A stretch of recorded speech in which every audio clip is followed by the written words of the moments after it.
téléphone Aztec yi rafet nañ dëgër nañ te bari nañ ay options Aztec indilaat na leen téléphone Iris mais bi yoon 256 giga de mémoire la àndal waaw téléphone Aztec yi dañoo gën a xarañ gën a yanj yeneen modèle yépp mi ngi disponible ba léegi S9 128 giga de mémoire S8 64 giga de mémoire S7 64 giga de mémoire 6 giga de RAM triple appareil photo téléphone yi yépp am empreinte digitale ak yeneen technologie dernier cri yu doy waar mën ngeen ko am ci bépp boutique ak magasin buy jaay téléphone.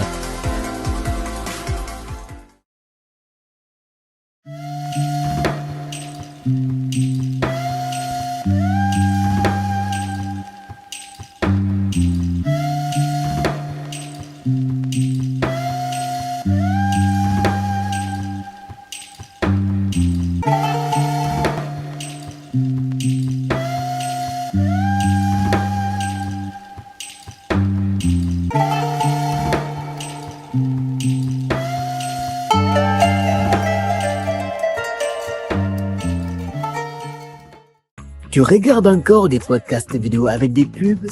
Découvre Podplay, la première app pour voir tes podcasts vidéo préférés sans interruption. Classé par catégorie avec 0 pub et du vrai contenu africain et international. Podplay, c'est ton nouvel espace 100% podcast vidéo, disponible sur podplaytv.com. Podplay, 0 pub, que du vrai contenu. Mata Style est une marque de prêt-à-porter, mode, haute couture, de créatrices destinées aux femmes, aux hommes et aux enfants. Mata Style existe depuis 2016. Mata Style, c'est la classe, l'élégance avec une finition précise sur nos articles. Les collections imaginées et produites sont à l'image des créatrices de renommée internationale. Elles s'inspirent des classiques avec des touches de légèreté toujours raffinées. Les nouvelles collections sont disponibles en boutique située à Ouest Foire, en face Paracouture. En ligne sur notre site internet www.matastyle.sn ou sur nos réseaux sociaux. Contactez-nous au 77 418 22 27 ou au 77 057 45 12. Matastyle. Mawa Agency est une agence de communication 360 basée à Dakar.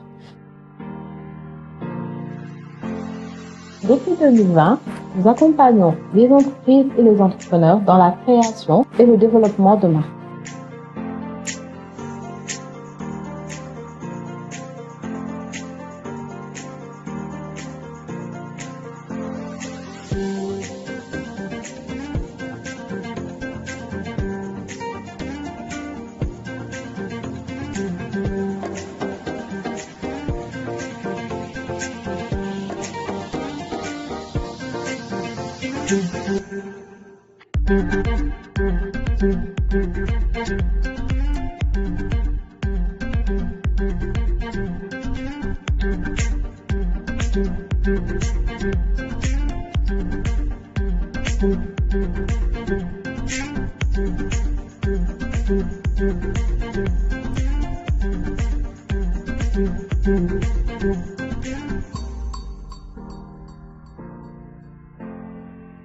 Avec Mawa Agency, communiquez avec impact. Vivez avec des résultats.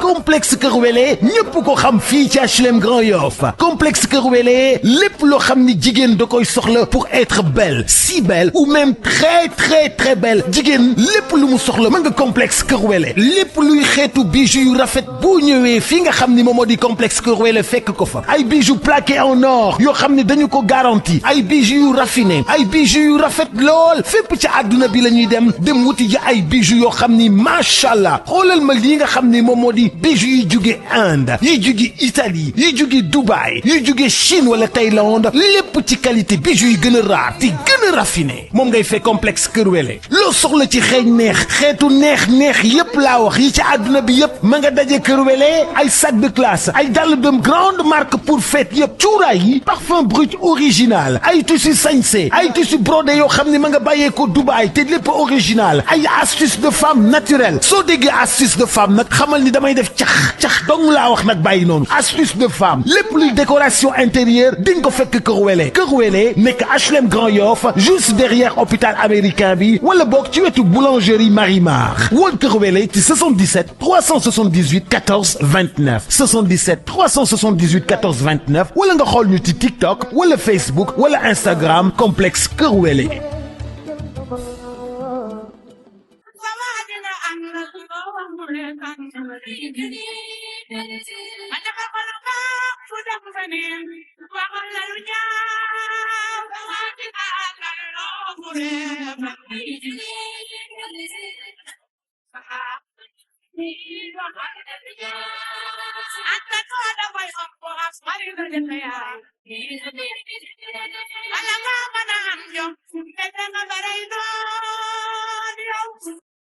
Salam sama gaay yi ñun ñoo ñëwaat ak yeen Pellos by PT Cosmetica sama client yi may laaj lu tax doo indi Indian hair ma ne leen waaw dama koy indi damay dugg ba biir Inde xool usine yi fa gën a baax xool qualité ko fa gën a baax ma indi ko teg ko ci kaw taabal ci tegal leen ko ci prix bu yomba képp koo xam ne nii bëgg nga jënd en gros wala nga jaayaat wala nga jënd di jaayaat contacté ñu ci numéro yi ñu lay jox wala nga ñëw ci suñu groupe bu WhatsApp loo am ñu jox la nga jaayaat en gros lan lay jaay mën ngaa commencé ci benn takk ba am 100 bul wala nga commencé ci benn perruque ba am 100 perruque loolu fii lay xewee ci PT Cosmetics kon nag daw leen gaaw contacté leen Indian hair lañ leen indi original képp ku bëgg greffage bu baax boo xam ne nii direct Inde lay jóge ñëwal nga contacté ñu loo ci bëgg a xam ñu wax la ko boo bëggee ñu ñawal la perruque boo bëggee ñu jaay la bul fii lay xewee boo nekkee biir Europe wala nga nekk Sénégal France Italie fépp foo mën di nekk boo ñu contacté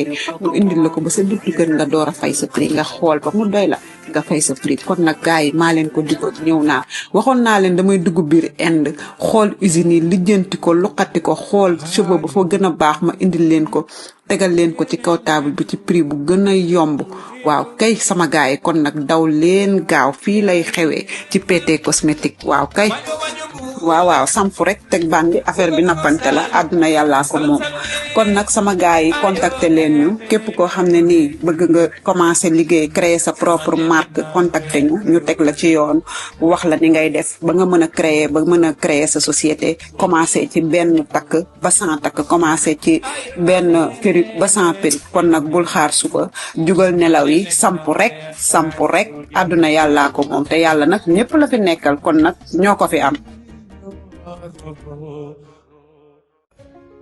La maison Aramix. Une histoire de passion, d'audace et de parfum envoûtant. Bonjour, bienvenue chez Aramix.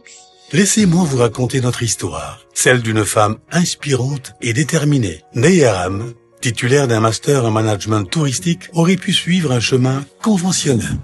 Mais sa passion inébranlable pour la parfumerie l'a guidée vers un destin exceptionnel. Elle rêvait de créer des parfums uniques, des fragrances qui transporteraient les âmes vers des horizons lointains, des moments précieux et des émotions intenses. Elle a décidé de suivre son cœur, de donner vie à son rêve et de fonder sa propre marque de parfum, Aramix. Au cœur de notre collection se trouve Chippy, un parfum floral et gourmand qui incarne l'élégance et la sensualité. Mais saviez-vous que Chippy est bien plus qu'un parfum? Il est un hommage vibrant, une ode parfumée à l'âme lumineuse de notre défunte sœur, Mati. Chaque note capturée dans ce parfum est un rappel poignant de sa joie de vivre, de sa grâce et de son amour inconditionnel. Lorsque vous vous enveloppez de Chippy, vous êtes transporté dans un monde où l'amour et le souvenir se mêlent harmonieusement. Chaque effluve délicate réveille des souvenirs doux et intenses. Mais notre collection ne s'arrête pas là. Découvrez nos autres parfums exclusifs, chacun portant en lui l'empreinte de l'amour et du souvenir. Sweetwood, une ode à l'opulence et au mystère, évoque des sentiments de puissance et de sensualité. Musc, quant à lui, symbolise la pureté et la grâce, capturant l'essence de la beauté intérieure. Chez la maison Aramix, chaque création est bien plus qu'un parfum. C'est une histoire, un lien profond avec ceux qui nous ont inspirés. Chaque goutte de nos parfums est imprégnée de l'amour, du respect et de la gratitude que nous ressentons envers nos clients. Rejoignez-nous dans ce voyage olfactif. Laissez-vous envoûter par l'émotion et la magie qui se cachent dans chaque flacon. Laissez-nous vous guider vers des horizons olfactifs inexplorés. La maison Aramix, laissez la magie des parfums vous transporter. Depuis 15 ans, Kefa révolutionne l'univers de la mode en Afrique et au-delà. Pionnière du costume africain, la marque fusionne avec brio l'héritage culturel de notre continent et les tendances contemporaines, créant ainsi des pièces uniques et intemporelles. Chaque création Kefa raconte une histoire de raffinement, de fierté et de style. Kefa, copié mais jamais égalé.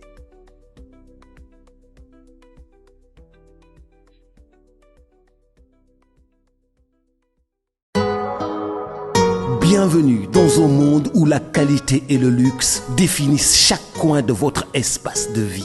Que vous soyez à la recherche d'une pièce unique ou pièce maîtresse pour votre salon ou d'un ensemble de salles à manger au design unique, KD Mobilier se positionne comme votre seul fournisseur à Dakar et à Saly. Nous sommes dans l'ameublement de luxe, dans la qualité, dans le haut de gamme et les meilleures finitions. Nos salons sont uniques. KD Mobilier, nous éclairons vos choix de luxe. Embarquez avec nous dans ce voyage à travers l'artisanat exquis, le design intemporel et la qualité inégalée. KD Mobilier expose pour vous comment enrichir votre intérieur avec élégance. Chez KD Mobilier, chaque élément est choisi avec soin, comme le bois rare, le cuir de haute qualité et les métaux polis sont utilisés non seulement pour leur apparence, mais aussi pour leur capacité à vieillir avec grâce. Pour explorer notre collection de meubles de luxe, rendez-vous au centre commercial Bin Abdallah, sur les 2 voies de Sacré-Cœur, derrière le Auchan, 78 533 28 28. Mail contact@kdmobilier.sn. Visitez notre site web pour toutes vos commandes www.kdmobilier.sn. KD Mobilier, mobilier haut de gamme, élégant et design. téléphone Aztec yi rafet nañ dëgër nañ te bari nañ ay options Aztec indilaat na leen téléphone Iris mais bi yoon 256 giga de mémoire la àndal waaw téléphone Aztec yi dañoo gën a xarañ gën a yanj yeneen modèle yépp mi ngi disponible ba léegi S9 128 giga de mémoire S8 64 giga de mémoire S7 64 giga de mémoire 6 giga de RAM triple appareil photo téléphone yi yépp am empreinte digitale ak yeneen technologie dernier cri yu doy waar mën ngeen ko am ci bépp boutique ak magasin buy jaay téléphone.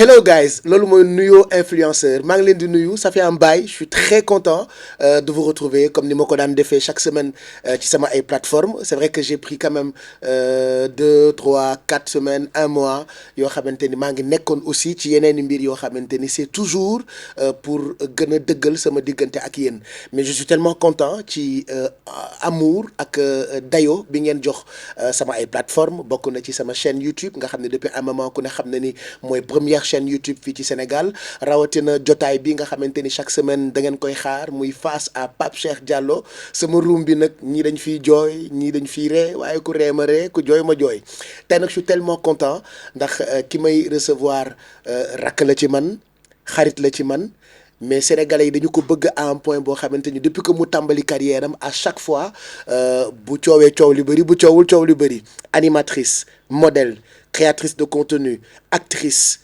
jaaykat maanaam yi mu boole moo bëri kooku mooy Racky Aïdara tey moom la ñu fas yéenee jàkkaar lool waxtaan ci lu bëri ci parcours am waxtaan itam ci projet yi parce que très souvent da ngeen di faral di dégg ma naan le soleil brille pour tout le monde des jeunes comme Racky Aïdara chaque jour ñu dëggal ni effectivement le soleil brille pour tout le monde parcours bi nag riche na à un point boo xamante ni xam naa tungu ne du teew ñu nataal comme on dit dama koy bàyyi bu ca kanamee tuuti ñu tàmbali waxtaan bi mais j'aimerais juste en profiter pour vous parler de ce magnifique téléphone bi mooy Aztec Iris alors Sénégal dañoo miin Aztec ci électroménager mais depuis un moment Aztec dañu génneel ay téléphone portable man nag bi ma leen yéene mooy Iris bi est-ce que xam ngeen ni téléphone bi c'est le téléphone portable le plus fin maanaam non seulement dafa neex a téye mais comme dañu nekk ci jamono boo xamante ni nous tous nous sommes des créateurs de contenu on aime faire des vidéos on aime poster yéen ñi bëgg nag am ay vidéos yu baax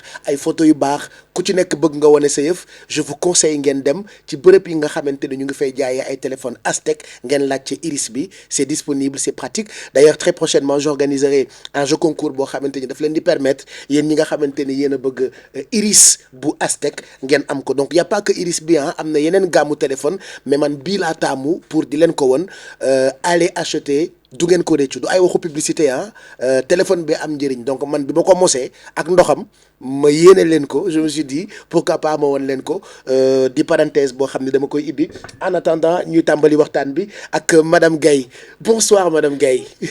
Bonsoir Pape Cheikh. Mais tu es trop jolie. Cette phrase bi fu ma la gisee loolu laa lay wax. Tout le temps parce que tu es jolie. Voilà. Merci beaucoup. Je touche du bois. Merci. Je suis très content ci ni nga ma nangulee tey ñëw ñu jàkkaarloo waxtaan ci parcours bi defe naa balaa may tàmbali ak sama ay questions dama lay bàyyi nga nuyoo ak suñu xarit yi nga xamante ni ñoo ñuy seetaan actuellement Racky.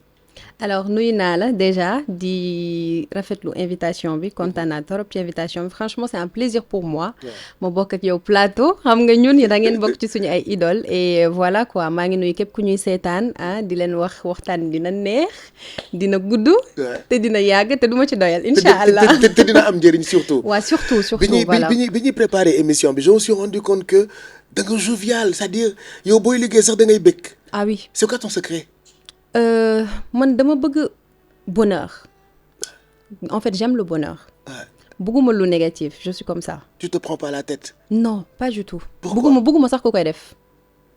Parce que ça me met de mauvaise humeur. Moi, j'aime être entourée de gens yoo xamante dañu positif, dañuy kaf, de gens bien parce que man j'aime ça.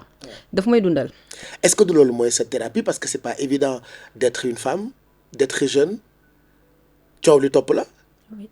Ci fànn yu bëri je pense que dina am ay points yoo xamante ni peut-être dinañ ci ñëwaat est-ce que de loolu mooy sa thérapie lu coow li bëri fu ñu la gisee c'est-à-dire Racky bu rafet bi la ñuy gis fu ñu la gisee Racky buy reetaan bi la ñuy gis loolu mooy sa thérapie kon. waaw loolu bokk na ci samay thérapie.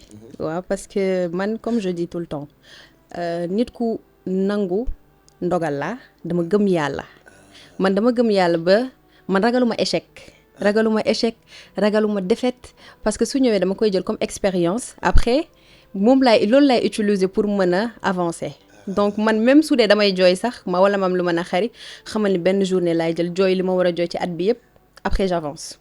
Et tu pleures souvent? Oui, je pleure comme tout le monde nit laa comme ñëpp damay jooy ay jooy yu ñaaw sax. Ah ouais? Parce que je pleure.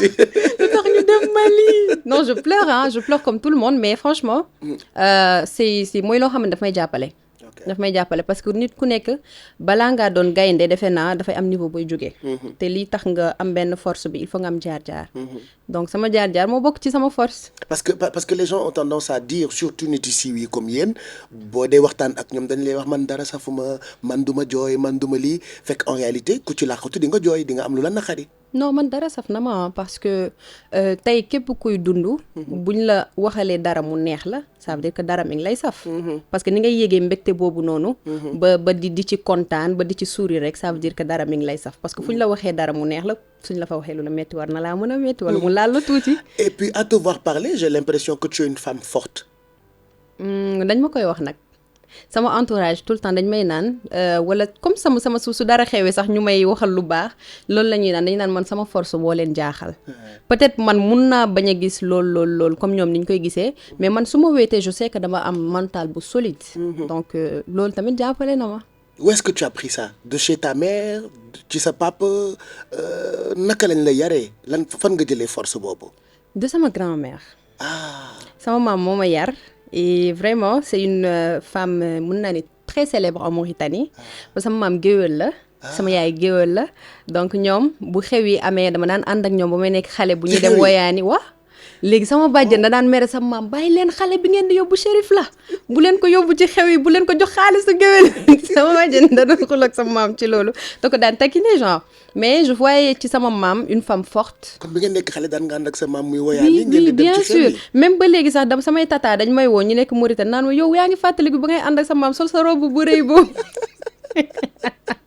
mais Racky noo doon woyaanee ak nooy tagge. non man woyu ma de ñoom ñooy woy man sa maam bu ma daan jox xaalis ba may nekk xale bu ñu woyaanee xam nga ñun ci suñu aada tukulóor bu dee jànq géwél nga dañuy naan nañ génnee xaalisu jànq géwél ma naan jëluma ko man du ma géwél sa maam na nga lekk ceebu géwél ba nga toll nga naan doo jël mais après dama daan gis ci moom benn jigéen jàmbaar benn jigéen bu daan dem di woyaane juste pour daw dépense pour daw te sa maam ndeysaan lu mu am pour moom man maa ko moom day daw woyaan dajan xaalis bi yëpp te jël ma compte Mauritanie compte bancaire bokk naa ci samay xarit yi njëkk am compte bancaire da ci dugal xaalis ma naa ko maam xaalis bi pour lan la mu ne ma ëllëg soo ma gisul sa yaay du doon sa nijaay duñ doon yow kese yaa ko moom ma ne ko ah bon mu ne ma oui et ndeysaan ça m'a tellement touchée donc aujourd'hui sama force bu bëri ci moom la jógee parce que je me sama maam sama du ma am lu ma metti mukk ba woo ko ndax lan non bugguma ko xam naa ci moom xam boo xamante ne mooy su gisee genre nit posté ci man lu négatif sama maam day jooy elle pleure pour ça léegi moom su ma woowee man damay ñoddi benn force boo xam ne sax nekkul ci man ma naan ko man yooyu du ma ko gis sax yow foo gisee loolu xanaa da ngay recherche sama tur yu bëri te pourtant dama koy gis de mais bugguma ko won ni sax laal na ma wala j'ai mal wala quoi que ce soit moo tax damay rayante ndax moom damay def tout mon maximum lu ma mën ak lu ma mënul yëpp pour garder sama énergie positive ndax moom. te nit yi bu ñu def lu bon wala bu ñu waxal nit lu ñaaw du ñu sóor sax mbokk yi du ñu sóor ces gens qui peuvent en souffrir comme ta grand-mère. oui ma grand-mère elle en souffre beaucoup sama yaay xam nga yaruma te man sama yaay maa ngi moom comme ay morom soo gisee sax benn relation la gën a am ak Amira man dama koy tooñ ni ko danga maa jur.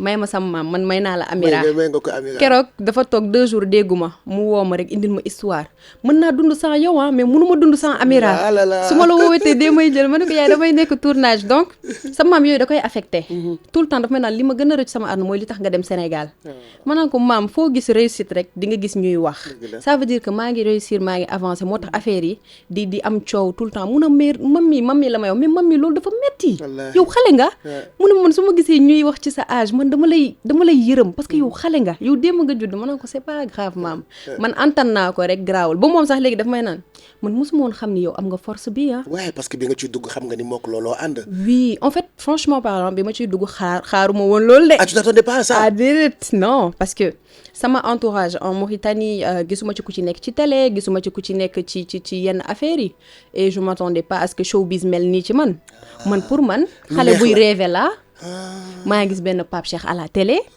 Pape Cheikh pour man multimilliardaire la ndax télé bi je dois réussir grâce à la télé donc je me disais que voilà quoi que tout est rose xaw ma woon ni affaire yi nii la demee mais mais li ci metti moo ëpp li ci neex aussi waaw il y a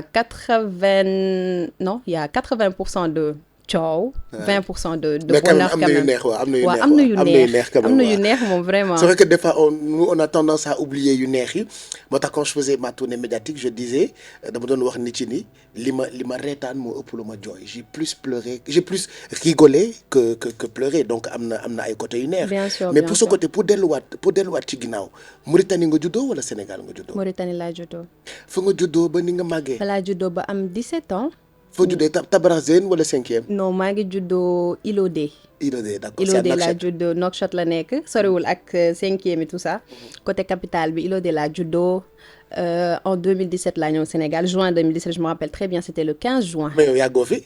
yàgguma fi. yaa ngi doog a ñëw yàggoo fi ba pare toj fi. Racky ëppal nga de yow 2017 rek léegi nga mel ni ku fi def 50 ans. barki yàlla. c'est trop 2017 laa fi ñëw et depuis boobu aussi maa ngi dund comme tout le monde maa ngi am expérience ci àdduna et puis voilà quoi. et quel a été lan moo taxoon nga ñëw Sénégal.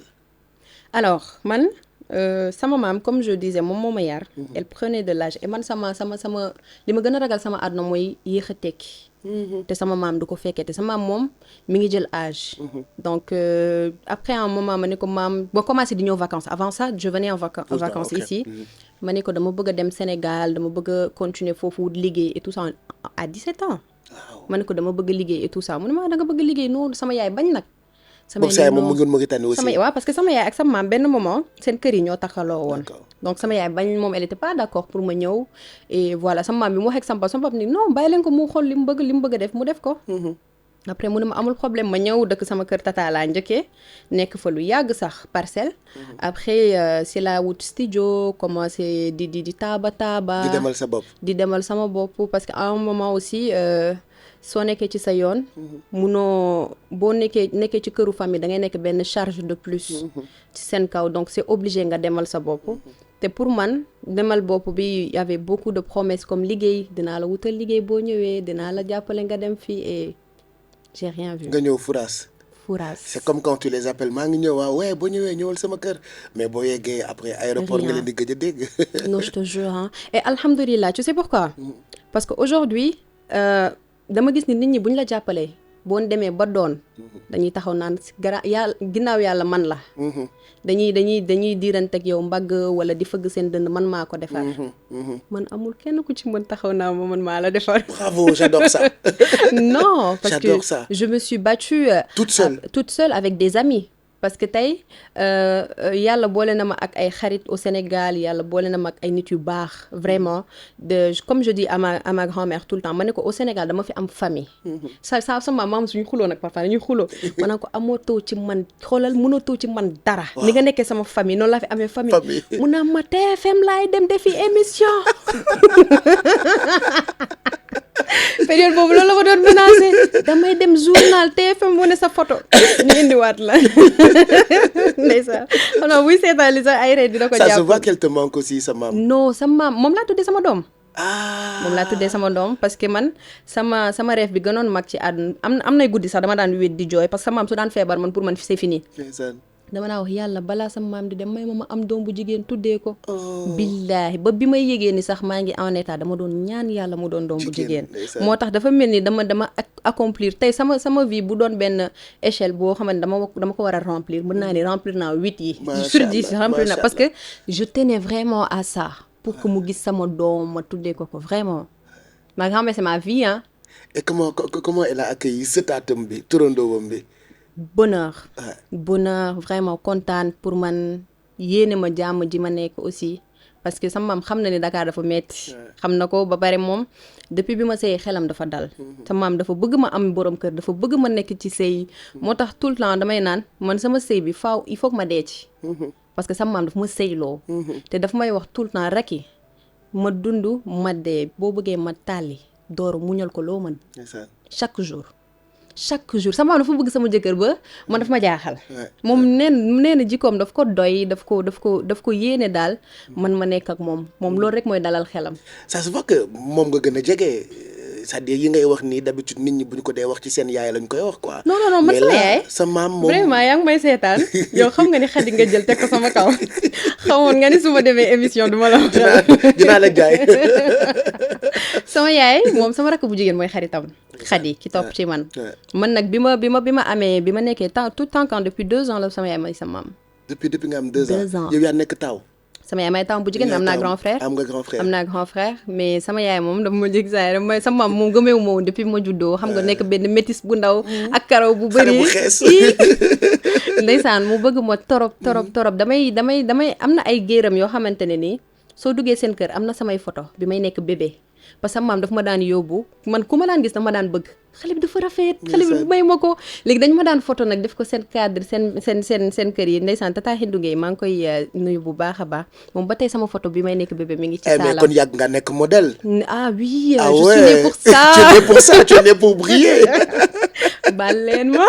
non dañu wax lu ñu neex voilà sama room bi voilà c'est une bonne thérapie quoi ñëw toog waxtaan en toute liberté. c'est ce qu'attendent les Sénégalais quoi. mais oui c'est-à-dire lii mooy seul podcast boo xamante ni voilà. libéral, indépendant et viral. Et je dirais que c'est parce que c'est grâce à toi hein. Ouais. Parce que c'est yow yaay joxe énergie boobu noonu. Par exemple tey xam naa boo demoon podcast rek mu toog di la poser ay questions yoo xam ak yaram. dina làkk ay français. bon dañu delluwaat ci waxtaan bi. et après nga commencé Dakar à partir de quel moment nga commencé dugg nag ci carrière animatrice bi carrière influenceuse. actrice dama bëgg a xam kañ la déclic bi am ba nga ni bon maintenant damay jóge ci ombre dem ci lumière. alors avant tout théâtre laa njëkk a def. Wiri Wiri c'était en 2018. ndeysaan sama benn xarit Papi Gora Seck yal na ko yàlla yërëm. amiin bu dëkkoon Turquie. moo amoon benn yére bu ma waroon jox Cheikh Ndiaye. mu ne ma man dama bëgg nga bokk ci seen groupe bi ñu jël la nga tourner mais man avant j'étais trop timide. genre dama timide woon du trop lewet. ça se voit koo xam ne d'ailleurs balaa wax bi di yegg c'est un problème léegi mu wax ma loolu ma ne ko amul problème ma dem Wiri Wiri ma joué fa quelques séquences ak ñoom. et après ñu ko sama yaay bi may dem Wiri Wiri sama maam laa tàggu sama maam ni ma d'accord léegi sama yaay daf ko fekk kër xaritam yi Wiri Wiri di daw léegi neen bëggul bàkkaarlu di naan man la wala du man parce que maa ngi fa sol benn perruque bu rouge boo xam ne xameewuma ko sama yaay épisode ba commencé daw rek bu rouge en plus. bu rouge boobu laa tëllee rek sama yaay woo ma allo ma ne ko mu ne ma ma ne ko luy nee na doo wax yow la wala du yow ma ne ko man la kay mu ne ma damaa génn di wax téléphone bugguma bàkkaarlu mu ne ma ay rek doo ma tàggu ma ne ko yow tàgguwuma la man sama maam bu d'accord rek. donc elle était surprise quoi sa yaay. ma mère était très surprise après ndeysaan moom it fu mu romb mu ne la xare boobu noonu nekk Wiri Wiri maa yaayam. ndeysaan elle est moom it fière mu commencé billahi après genre après Wiri Wiri. tourné naa ak Soleil Levant Diamond House. Diamond House je crois joué wul ci télé Wido la doon daw. Wido la doon daw. et juste après ça ma def benn moment off avant may dugg Mœurs. parce que série la commencé lu yàgg door a dem télé. oui après bi ma duggee Mœurs si la ma nit ñi gën a xàmmee Evenprod. si lañ ma nit ñi gën a bàyyee xel et tout ça après je me suis mariée. donc entre-temps ma divorcé si laay door a dem 2STV. ah tu t'es mariée kon une fois. oui ma naa mariée en 2020. waaw donc ma divorcé en 2022. après si laa dem 2STV Kheucha. yàggoo fa de. non 2020 2022. non du tout yàgguma fa vraiment et Kheucha il m'a vraiment boosté à ce que ma ñëw 2STV léegi bi may door a ñëw nag vraiment mën naa ni tey 2S su leen neexoon duñ ma jël. parce que xaw ma woon dara ci communication. parce que man même wax ak nit wax bu yegg c'était un problème donc Kheucha moo ma daan orienté moo ma daan wax defal lii même quand bi ma indee am na ñu daaw mais kii mënul dara lu tax ngeen koy indi ci télé bi genre yooyu noonu mais. moom da daan xuloog man sax parce que man teel a yow sama problème la. da daan xuloog man non rek yow da nga soof da nga war a teel a ñëw genre yooyu noonu mais après ma dem ba bëgg ko. ma dem ba bëgg ko vraiment. comme on dit l'appétit vient en mangeant quoi. oui c'est ça ma dem ba bëgg ko jël sama temps di ci concentré wu bu baax a baax di dem 2S di dem di ñëw et voilà jusqu'à. ba ni carrière bi commencé. est-ce que xalaatoon nga ni di nga dem ba am ci tour parce que à un moment donné am Racky indil Racky am Racky ay dara indil Racky ay dara. bon bayre bi nag depuis xale la man su ma daan bokk ci groupe sax dama daan bokk ci ñi ñuy gën a coow donc comme je dis rek dama ko mosoon fës mais xaaruma woon lii nii yëpp vraiment ci succès bi bëggoon naa ko mais peut-être jàngaluñ ma boo ci duggee nan la war a mel nan nga war a comporter wu nan nga war a doxee on m'a rien appris ci showbiz on m'a rien appris du tout ci cinéma wala ci quoi que ce soit dama dem rek parce que nit ku sob ku dugg rek ci dara la bëgg ko mais au fil du temps maa ngi jàng. mais après tu t'es rendu compte que talent bu doon nelaw ci yow la. oui parce que yow yaa amoon impression ni mënuloo. mais bi mu sottee. oui tu fais partie des meilleurs. parce que même am na sama première émission c'était le 8 mars. ak waa 2S donc jour boobu dañu ni journée de la femme la dañuy sargal jigéen ñi donc jigéen ñi kese la ñoo waroon animer jour boobu. léegi comme émission 11-13 bokk na ci émission yi njëkk am matinale bi ñu ne ma man maay ñëw démarrer émission 11-13 bi il y avait plus de 30 femmes. devant moi ci couloiru 2S bi. maa ngi animé je faisais comme ça. da ngay lox non di stressé ndeysaan Kheucha il a quitté chez lui.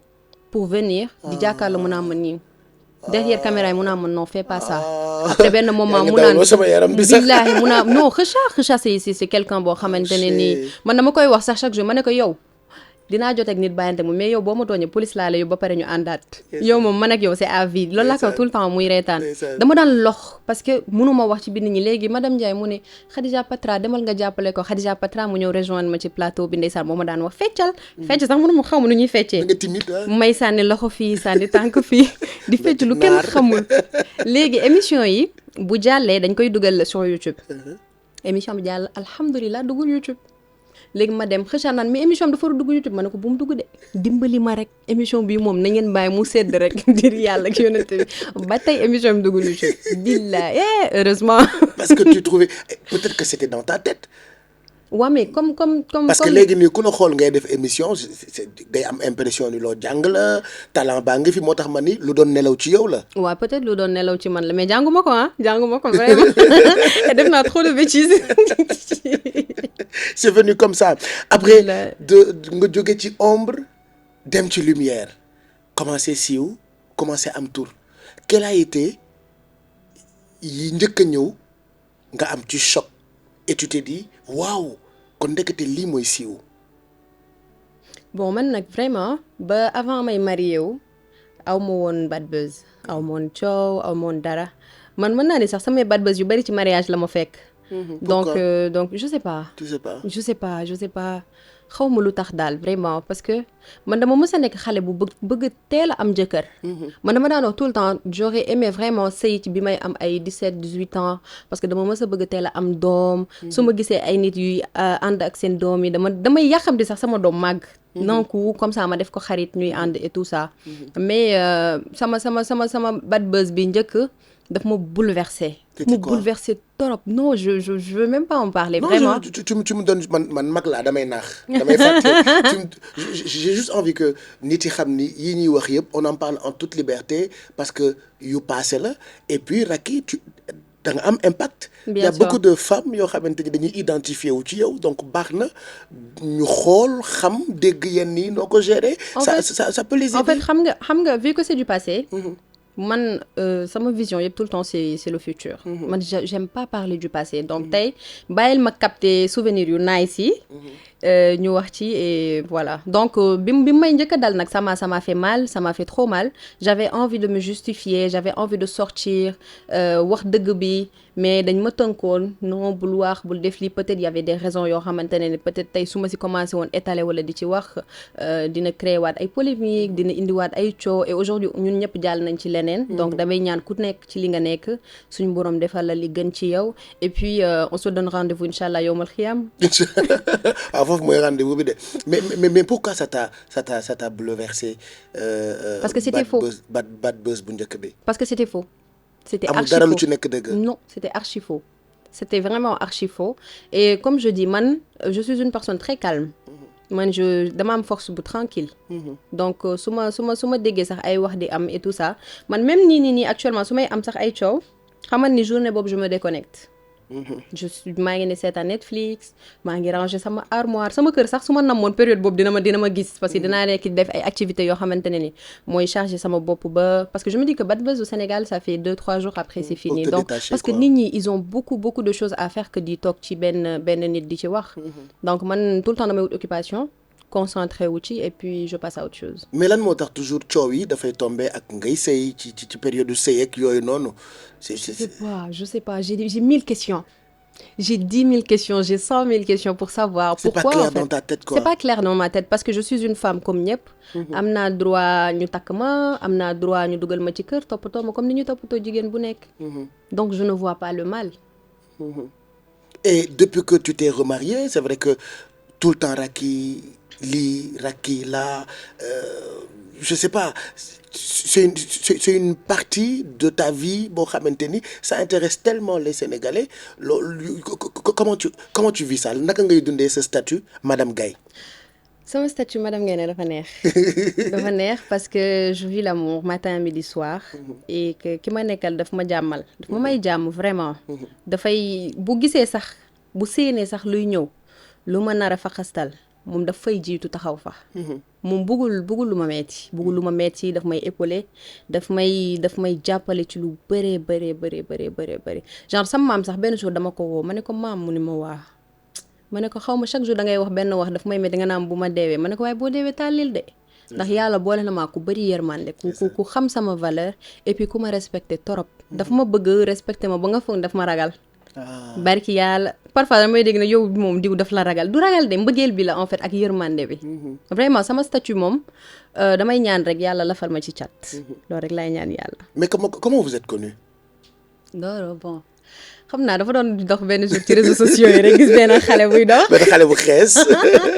benn xale bu xees benn xale bu nice. waaw après sama benn xarit woo ma ni ma dafa am da nga xam diw Doro ma ne ko Doro tudd beneen xale bu jigéen bu tudd comme moom tamit comme tur boobu rek mu ne ma non non Doro Gaye ma ne ko ah mu ne ma il veut faire ta connaissance ma ne ko ah bon mu ne ma oui ma ne ko pourquoi mu ne ma je sais pas mais quand même il veut faire ta connaissance. boo koy wax yaa ngi rafet aussi. oui ah bon ah oui.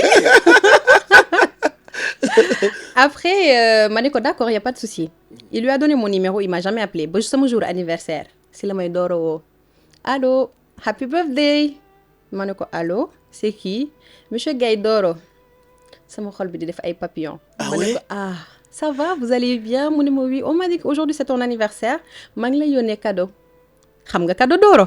effectivement daanaan la daanaan la. ma ne ko d'accord y a pas de souci. ma toog xaar cadeau bi ñëw ma message ko remercier ko et tout ça après ñu commencé di wax téléphone comme ça. bi ñuy toog benn jour mu fekk man sama xarit yi j'étais tellement traumatisée par le mariage que sama xarit yi koo ci wanti laaj il te disait non Racky man sëyaatuma de man. tu voulais plus te remarier. non je voulais plus j'avais plus envie de me remarier. Pourquoi? Parce que bële ça s'est mal passé. non bële en fait avant mën naa ni ça s'est mal passé mais alhamdoulilah que ça s'est passé comme ça parce que am naa ci benn expérience boo xamante ne ni tax na yu bëri duma ko defaat. te tax na aussi ma jàng ci lu bëree bëri. donc je me disais non mariage moom baax na man damay liggéey ba ci kanam même sama maama. benn jour mas naa ko ma ne ko maam li mu métti rek mooy doo gaaw a gis sama doom. mais xale nga woon pour lan moo taxoon nga ragal sëyaat. waaw mais nekk xale parce que boo nekkee xale xam nga da ngay ragal. donc boobu force bi peut-être installé nekkagul woon ci man parce que man je dirais que genre avec le temps gis naa ci force bu mag a mag di yeewu ci man boo xamante ni man sax xalaatuma ko woon mu nekk ci man. vécu bee tax xanaa. vécu bi tax yu naqari yi ci am moo tax oui même moom jour sax bi may wax man de dama la bëgg comme soxna sama xarit bi ko fekkee dama ko ni attends je te rappelle dama doon lox. mu ne ma yow tu es vraiment traumatisé ma ne ko non mariage ma ne ko mënuma bëgguma sax man instant moom mariage doy na ma ne ko instant bi maa ngi dund paix boo xamante ne ni su ma duggaatee ci mariage rek daf ma nar a andil ay problème. parce que mariage daf la traumatisé woon. non oui mariage daf ma traumatisé torop après ma woowaat ko mu ne ma xoolal no stress da ngay bëgg wala bëggoo c'est toi qui vois. ma ne ko ok mu ne ma avec le temps de toute façon on verra ma ne ko ok. mais boobu gisante ngeen ba commencer gérer. et tout ça oui bien sûr gisante nañ à maintes reprises. mbëggeel dugg quoi carrément. en fait moom il le dit tout le temps nee na le jour où il m'a vu pour la première fois ba man ak moom ñu wax téléphone. xam na ni damay doon soxnaam. il le dit tout le temps parce que dama koy poser question sax dama koy naan pourquoi moi en fait parce que. mënoon nga tellement dellu ginnaaw mënoon nga tellement daw y a eu tellement beaucoup d'opportunités yoo xam ne mënoon nga dellu ginnaaw mais mu ne ma yàlla moo ñu boole yow man ak yow suñu destin yi moom la yàlla boole et vraiment rëccu ma dara sama diggante ak moom. et après tu as accepté.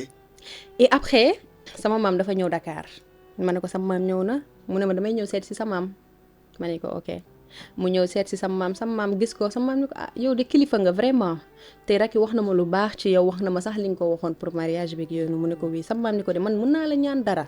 mu ne ko waa sama maam ni ko ngir yàlla Gaye boo koy takk bu ko kenn yëg. billaahi. ah kon loolu moo taxoon mariage bi kenn yëgu ko. non ça n'a rien à voir. sama maam loolu daf ko ñaan juste comme ça mu ne ko. Racky xale la te bëgguma lu yàqaat mariage am. te damay ñaan yàlla suñu borom bàyyi leen yéen ñaar parce que gis naa ci moom bëgg na la torop te yow kilifa nga. yow yaa mën a gérer Racky. parce que Racky il faut que mu am kilifa buy wéeru ci moom chaque jour. di ko guider voilà foog mu am papaam. mu ne ko amul benn problème dinañ la defal loolu. sama maam ñibbi Mauritanie sama maam ñëwaat je crois 2 mois après xaw ma. léegi sama maam bi mu ñëwee y avait ndeysaan un de ses tonton Ousmane gaañu na yàlla na ko yàlla yërëm tonton Ousmane il m'aimait tellement que genre c'est pas possible daf ma yéene woon Doro en fait tonton Ousmane il faisait tout son possible pour que man ak moom ñu nekk tout le temps sama papa la woon vraiment et c'est dommage que man ak moom passé wuñ temps bu bëri parce que genre li ñu gisante bëriwul et vraiment nit ku ma sas ay wax yu bëri la donc tonton Ousmane ni day seeti sama maam Mbour sama maam boobu mi ngi woon Mbour sama kër nijaay mu ne ko waa demal man daal maa toog minuit rek ñu ne ma maye nañ leen. comme ça ma ne ko nga ni lan mu ne ma may nañ la Doro nijaayam bi ñëw na léegi ni nañ si takk sëy bi Doro ko yónni waay ndaw Samba. sama fit baa ngi naan rëf man sax maa ngi tiit nii. ma ne ay dooro la def nii. ma woo ko ma ne ko papa ça va tu vas bien mu ne ma oui madame Gaye comment tu vas. ma sànni téléphone bi rek tëdd ni man nag maa ngi door a dugg ci dugg li ñu naan dugg maa ngi ciy door a dugg ay ndeysaan. Après vraiment on a discuté, j'ai pleuré, j'ai beaucoup pleuré ce jour-là. Et pourquoi tu as pleuré? Parce que j'étais pas prête. Ah, t'étais pas prête? J'étais pas prête, pas parewuma pour sëy mais parewuma pour dund li ci sëy dama xam li ci sëy. Parce que dama xam ni sëy dafa laaj beaucoup de sacrifices. Et aujourd'hui j'ose pas dire que j'étais pas prête parce que période boobu loolu laa doon xalaat. Mais tey laa xam ni dara boo ci nekkee focus ci rek mën na dem. C'était le moment. Voilà. Donc vraiment il m'a épaulé, on a discuté sur beaucoup de choses, on a mis les points sur les i et voilà sa famille ñu commencé am benn relation bi yaayam bëgg ma torop. Yaay door dafa ma bëgg. Gis naa yaayam ci sa anniversaire bi fan yi. Oh. Loolu tam tëj na dëkk bi de. Non Adja Marème Diallo pap nit ku baax la. sama yaay la. sama yaay dama koy woo di ko naan man nga ma jur may sama maam ma am yaay bu bees tax sama maam du ma ko wax ni moom am naa yaay bu bees waaye léegi am naa yaay bu bees sama yaay. Parce que quand j'ai vu les vidéos de ton anniversaire je me suis rendu compte que da ngeen am relation yu particulière. moom mënuñu toog journée waxuñu yow ak sa goro. c'est pas possible en fait mënuñu toog journée waxuñu. su may dem dama koy woo tàggu ko lu may def dama koy woo su may def dara dama koy wax maa ngi dem def lii mu naa ma d'accord ñaanal naa la léemu naa la ay dara chéri yow sama sëriñ nga. loolu la may wax tout le temps. Et vraiment mu am famille bu digne. Famille bu calme famille boo xamante ne dañu réservé wu bëgguñu réseaux sociaux et c'est pour cela sa maman bi mu ñëwee sama anniversaire ça m'a trop touchée parce que ñoom musuñu bëgg réseau. ñoom musuñu bëgg ku leen exposé. Donc su ma gisee ni man jaral naa ko mu ñëw exposé wu ci réseaux sociaux yi xam ni réseau yi dina am ñu nangu dina am ñu bañ dina am ñu wax lii dina am ñu wax lee c'est ce qui m'a fait pleurer ce jour-là. Vraiment ça m'a trop touchée moo tax man dama koy wax Doro sànq rek xam nga lan lañ doon wax. Comme maa moom dañuy tooñante comme ay xarit mun na am yow xaama ñëw léegi bàyyi la ma ne ko xaw ma luñ seq de waaye loolu. seq ju bàyyante. yow moom maa ngi yow ba fin loolu laa koy wax tout le temps. mais nan ngeen dundee coow yi parce que je me suis rendu compte que votre mariage y a eu li tubaab bi naan coulé beaucoup d'encre y a eu beaucoup de bruit comment vous avez vécu ça marié wu ngeen ba combien de temps ci la ko nit ci doog a yëg. marié wu nañ ba mu def ay 6 mois je crois ay 6 mois c'est la ko nit ñi door a yëg. génn nekk madame non Gaye entourage yi sama entourage xamoon nañ ko. oui ñëpp xam nañ ko mais. sama entourage ba bon du ma nii la ko ñëpp doon yëpp nit ñi yëgoon nañ ko c'est juste que yow yaa taxaw man maa taxawul personnellement taxaw ni leen am naa sama borom kër wala truc de ce genre parce que aussi li ma ci doon daw lii la. mooy coow bi.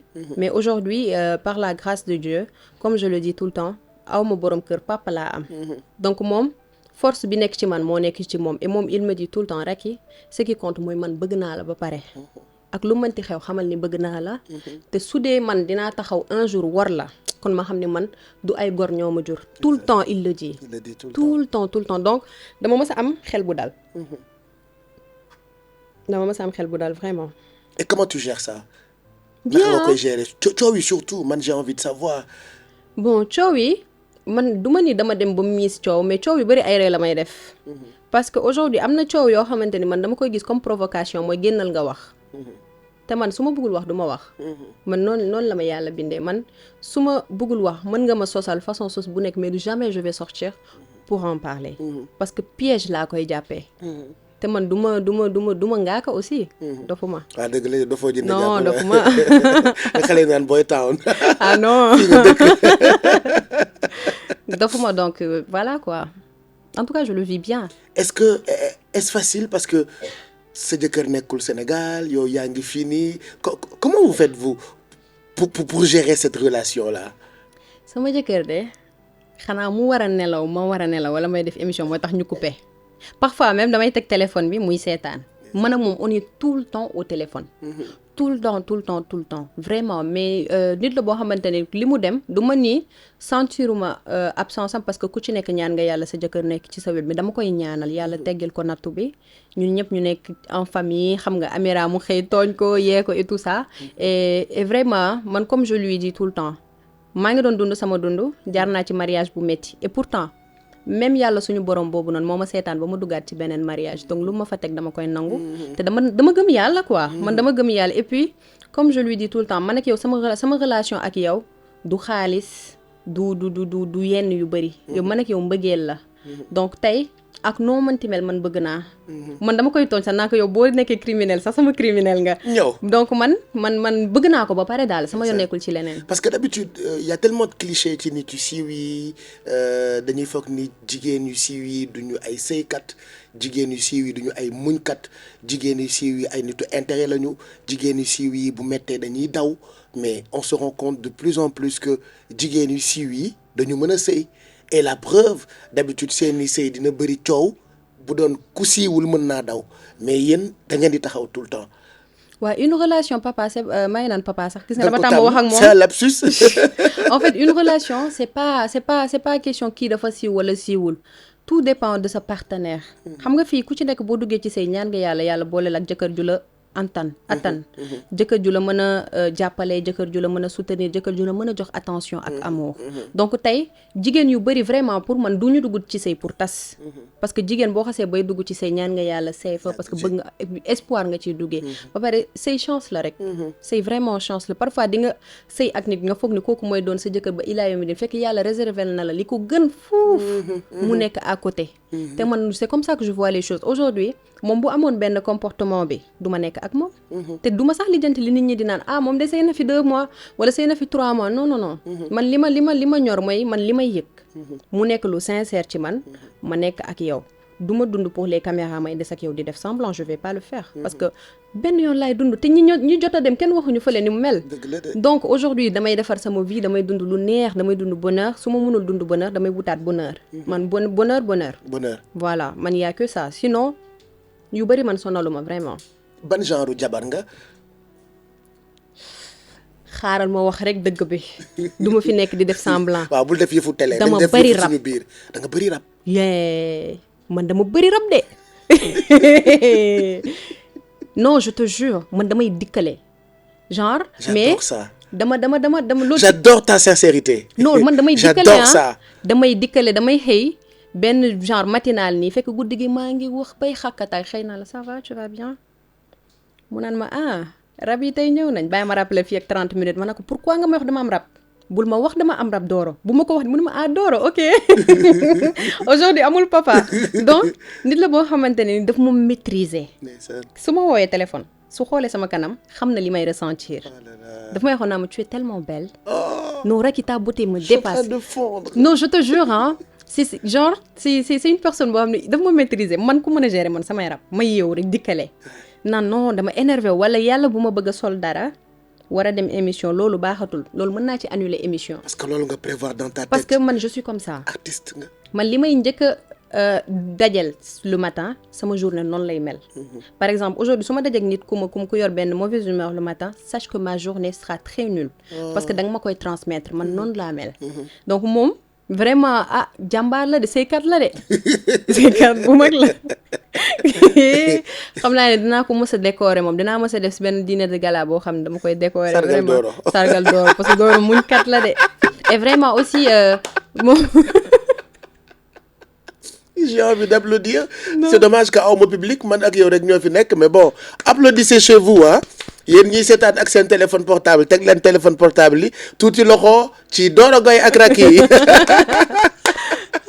je sens que sama émission mi ngi bëgg a nekk sama émission Doro ak Racky mais mënul ñàkk parce que c'est ta moitié c'est ton mari c'est normal et puis couple célèbre la forcément foo mënti toog il faut que ñu laaj la Doro il faut que ñu laaj la ci sa sëy et man je pense que man en tout cas c'est la première fois que je te vois parler comme ça en toute liberté. non musuma ko def de ton mariage. oui man musuma dégg nga wax ci te man ci réseau yi laay yendu. effectivement TikTok daanaka mooy sama Netflix par exemple je vois le vrai je vois le faux je comprends le vrai je comprends le faux nit bu siiw laa dégg naa lu nekk yii dëgg yii fen donc du coup damay xam toujours li nga xamante ni moo ci nekk mais baax na quand même d'expliquer. en fait baax na parce que tey nit ñi dañuy gis sa côté génn def vidéo def challenge dem télé et tout ça donc. def vlog xam nga. j'adore tes vlogs. merci parce que tey tu peux pas être ci écran yi tout le temps di wax ci sa vie man déjà man Kheucha dañuy tooñ suñu émission ñu naan émission Nadia ak Doro la parce que lu mu gàtt dinañ ci tàgg suñu partenaire donc tey c'est bien nga def benn interview boo xamante ne di nga wax ci sa parcours di nga wax ci sa mariage et tout ça donc man avant je voyais ça comme benn sujet bu sensible le fait que ngay wax ci sa mariage parce que dañuy naan kii du sóoraale ëllëg comme bi ma defee tatouage turu Doro ñu naan ma non kii est-ce que mi ngi sóoraale ëllëg bu sëy bi tasee sóoraale wu ma tas moo tax xalaatuma ko en fait kenn du dugg ci dara sax di ci xaar non sóoraale wu ma ko sax et puis lu ma ci fekk ma jël xam nga comme je l'ai dit man ragaluma defet tatouage bi dese na ma leer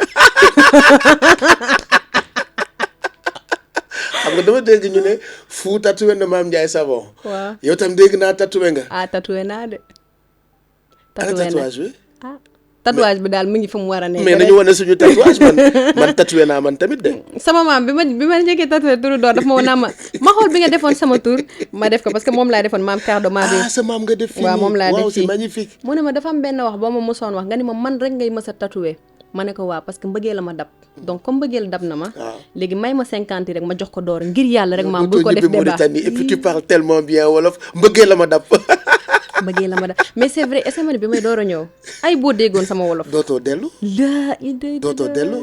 man tase naa ak nit ku la xam nee na ma xoola mënul woon sax wax wolof à la limite français lay lakk mais léegi yaa ngi làkk wolof comme il faut non man sama wolof sax man léegi daf ma choqué sama maam nee na ma yow booy làkk sax léegi tukulóor da nga am accent dañuy sentir ni da ngay làkk beneen làkk te loolu du yoon ma ne ko baal ma rek alors que moom nga yàgg làkk quoi moom laa yàgg làkk man suñu kër tukulóor la ñuy làkk vraiment man sam papam mooy marocain yaayam tukulóor la Mauritanie la dëkk donc mën naa ni côté Maroc bi benn 25% la rek mais tukulóor bi laa gën a doon vraiment 75% ba sama yaay moom elle est 100% sénégalaise yaayam papam yëpp ay sénégalais lañ donc vraiment yéen seen mbokk la mais moo tax nga naan ko neene rek laa ba pare neene bi yàggul de ouais non neene bi yàggul man sama yaay turam rek laa daan jaar turam rek parce que sama yaay en fait c'est une femme aussi boo xam ne elle est très free sama yaay dafa free sama yaay samay xarit sax dañ koy woon ñu ne ma yow sa yaay xamul dara ndeysaan sama yaay xamul dara ci réseaux sociaux gis nga am na benn jour xaw ma kan moo ma dugal YouTube rek mu ne ma waxal sa xarit bi dugal ci YouTube bi mu yónnee ma ko ma ne ko nan laa koy waxee nee na c'est des chaînes ay chaînes la munuma ko enregistrer ma ne ko munoo ko enregistrer yu TikTok yi nga mën a enregistrer man dama koy jàngal réseau di ko jàngal ba à la fin damay mel ni ku nekk ak sama doom. mais comment vous vivez coow réseau yi parce que yéen seen naka laa koy tuddee seen siiw dafa xaw a contraire ak suñu boss yéen da ngeen tombé ak TikTok da ngeen tombé ak réseaux sociaux yi donc malheureusement du coup wax ji day gën a tasaaroo ñun sax dañ ñu daan bind juste ça daan na metti mais dañu daan bind ci ay journaux et tout ça comment vous gérez ça avec les réseaux surtout ak TikTok. Bon ak TikTok c'est pas facile comme je dis man xanaa xamoo léegi damay romb benn vidéo sur TikTok mu am 70 commentaires mais man 10 yi laay mën a lire ndax yeneen page yëpp dama leen bloqué. Pourquoi tu bloques? man bëgguma gis lu may metti man li may neex rek laay bëgg di seetaan te je me dis que kii su ma xoolee commentaire am tey mu waxal na ma lu ma metti ça veut dire beneen jour dina ko defaat donc balaa ma koy defaat ma éviter ko sama bopp man c'est comme ça que je fais je bloque tout ce que je vois ki lu ma neexul damay bloquer même tase naa keroog sama foire bi benn daam mun naa ma da nga ma bloqué snap ma ne ko loo ma wax ba ma bloqué la ma ne ko toutes les personnes yi nga xam ne dama leen bloqué ça veut dire que dafa am lu ñu ma waxal loo xamante ne ils sont pas bienveillants dañu mën a wax lu naqari nit en fait xam nga ñoom la ñuy fàtte ni ñun ak ñoom ñoo yem dañu ñu jël ñu siiw ñu foog ni ñun ay poupée lañ que amuñu xol te ak ñoo am xol parce que tey suñu demee yow nga exposer sa bopp ma exposer sa bopp c'est pour leur faire surtout plaisir à eux di leen jox ay contenu yu baax di parce que ñoo leen di wéttali ñun mënuñu dem sans ñoom mënuñu dem sans ñun mais comme je dis tout le temps day am ñu nangu am ñu bañ obligé man su ñëpp nangoo damay tiit man damay tiit man Pape Cheikh su ma amee lu baax du ma jubilé man noonu la ma yàlla bindee parce que sama benn xarit mës na ma ni rek fekk dañ ma offrir ay cadeau yu bari ma xool cadeau yi ma ne macha allah mu ne ma macha allah pourquoi genre doo jubilé ma ne ko dama ragal bonheur parce que damay sóoraale liy ñëw tout le temps dama ko ragal dafa nekk de bonheur genre ay benn mën naa ni su may dal ci at bi ay 3 fois lay doon ay 4 fois pour dara lu ma def plaisir dëgg bëriwul moo tax su ma ko amee rek damay tiit damay tiit trop et c'est bizarre de le dire hein, mais j'ai tellement peur du bonheur que man je préfère sax di dund yenn aventure yi di xeex ma xam ni maa ngi xeex que lii maa ngi koy dund mais su ma xamul luy ñëw daf may stressé moo tax su ma amee lu baax sax damay préférer genre kii ko man léegi sax laa commencé ak Doro parfois mun am mais defal lu la neex bébé defal lu la neex fii ragal yëpp yàlla la yàlla suñu borom mi ngi fii te moo lay sàmmal boppam boobu ba tey mi ngi lay sàmm moom loolu rek mooy kàddoom même su ma offriré dara sax ma ragal ko dugal mun am moom moo pour sóoraale léew xoole li nga xamante moom nga bëgg nga def ko lan la sa xol may ak sa xel mun naa ko xanaa ma partagé ko mun na ma partage c'est pour ça que loolu moo tax may wax ni je pense qu'il est temps ñun ñëpp ñu jege ay psy ñun ñëpp ñu jege ay spécialiste parce que c'est sûr que boo jege woon spécialiste yi c'est des peurs c'est juste des peurs yoo xamante ne mu ngi ci yow moo tax ñun dañu ko wax ci wolof ni loo ragal da lay gaañ et tout se passe dans ta tête d'habitude nit ki li muy ragal dama yàlla baal toujours dafay gis loolu effectivement partage ton bonheur mais après xam nga quand tu partages ils te disent da ngay wane wu genre da ngay wane wu prouver mais après man ku am loo wane ko nag rek mais oui mais avec le temps avant dama daan sóoraale mais avec le temps man dama xool li nga xamante léegi moo may def plaisir ma koy def bah oui billahi damay poster dara xoolal du ma sa xool les commentaires ba xam négative na ou pas ñoom ñi lay wax waroo wane bu ñu amoon li nga am wane ko dëgg la mais dëgg la doo wane bu la neexee nga wane et puis tu es une influenceuse modèle nga actrice nga créatrice de contenu nga les gens s'inspirent à travers li ngay def c'est pas pour rien nit yi di la fay xaalis bu bëri pour nga sol seen yére c'est pas pour rien nit yi di la fay xaalis bu bëri pour nga wane seen greffage c'est parce que tu vends effectivement donc man je ne pense pas que peur boobu noonu war na nekk ci yow tout le temps man peur bi c'est surtout pas par rapport ak man mais par rapport ak ki ma nekkal parce que tey bëgguma dara dal ko ëllëg ñu ne man la te parce que dama ko yéene jàmm de trop moom sax xam na loolu man damay parfois damay wax sama borom que ma jëg saa di jooy mu naa ma looy jooy ma naan ko dama la ragalal yàlla xam na ko moom sax parfois moom dafay ree mu naa ma rek bàyyi li ngay wax du yow yaa ma doon wax ak lu métti gëmal yàlla ma ne ko waa donc dama koy ragalal moom vraiment surtout di ragalal sama doom bu baax parce que Amira au début bi may njëkk am doom soo gisee 1 mois après lay door a wax nit ñi am naa doom parce que dama jur sama doom bien caché may trembler door a gis ci man benn peur bu extrême man sama accouchement laa xamee ni que man je suis une personne forte mais sensible may lox mu ne ma qu'est-ce qui se passe ma ne ko Amira bu kenn am photom bu kenn am vidéom papa sinon dañ koy def comme niñ may def après il a compris que je n'allais pas bien et que retombé wu année yi yëpp bi nga may door a dal après sama accouchement j'en sais quelque chose donc moo tax toutes ces personnes qui m'ont fait du mal après mon accouchement dama waat ci yàlla ni dootuma ànd ak ñoom ba ilaa yomi di. y a eu des gens qui t'ont fait du mal pendant ci sa accouchement. Beaucoup. On peut en parler. Non. Beaucoup. te su ma koy wax damay nekk sur la défensive ba Doro sax daf ma doon ñaan ngir yàlla. gisoo ni nga ma ne non. non je te jure damay nekk sur la défensive ba. moom si qu'est-ce qu'ils t'ont fait. j'ai vraiment envie de savoir ils t'ont fait quoi. xam nga tey dama def analyse des situations je suis une femme nekk xale. nekk man kese ak sama jëkkër en France ma am doom gisuma yaay gisuma papa aw ma ci expérience. ba pare def accouchement bu metti. accouchement bu metti c'est-à-dire.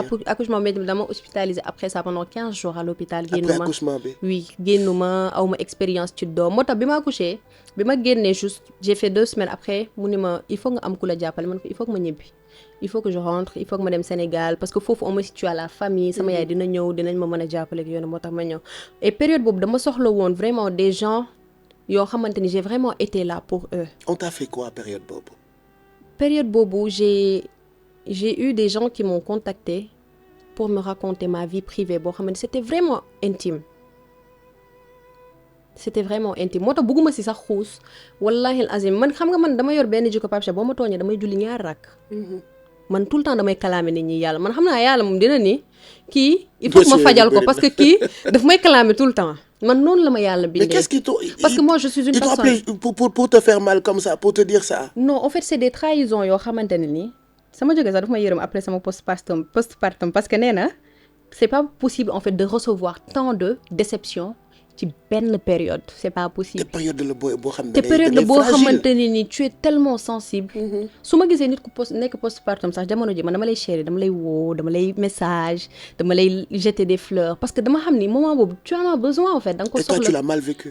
moi je l'ai mal vécu je l'ai très mal vécu te période ba tombé sama jëkkër feebar torop il était très très très malade il était très malade ma war a toppatoo sama doom toppatoo sama bopp toppatoo ko et bi may ñibbi si sama xol neexul parce que maa ngi ko bàyyi moom kese mi ngi feebar ça m'a fait mal après bi ma ñibbisee ñi ma yaakaaroon ñu jox ma amour ñi ma yaakaaroon ñu jàppale ma ñi ma yaakaaroon maa ngi fekk beaucoup de dégâts derrière moi beaucoup. genre.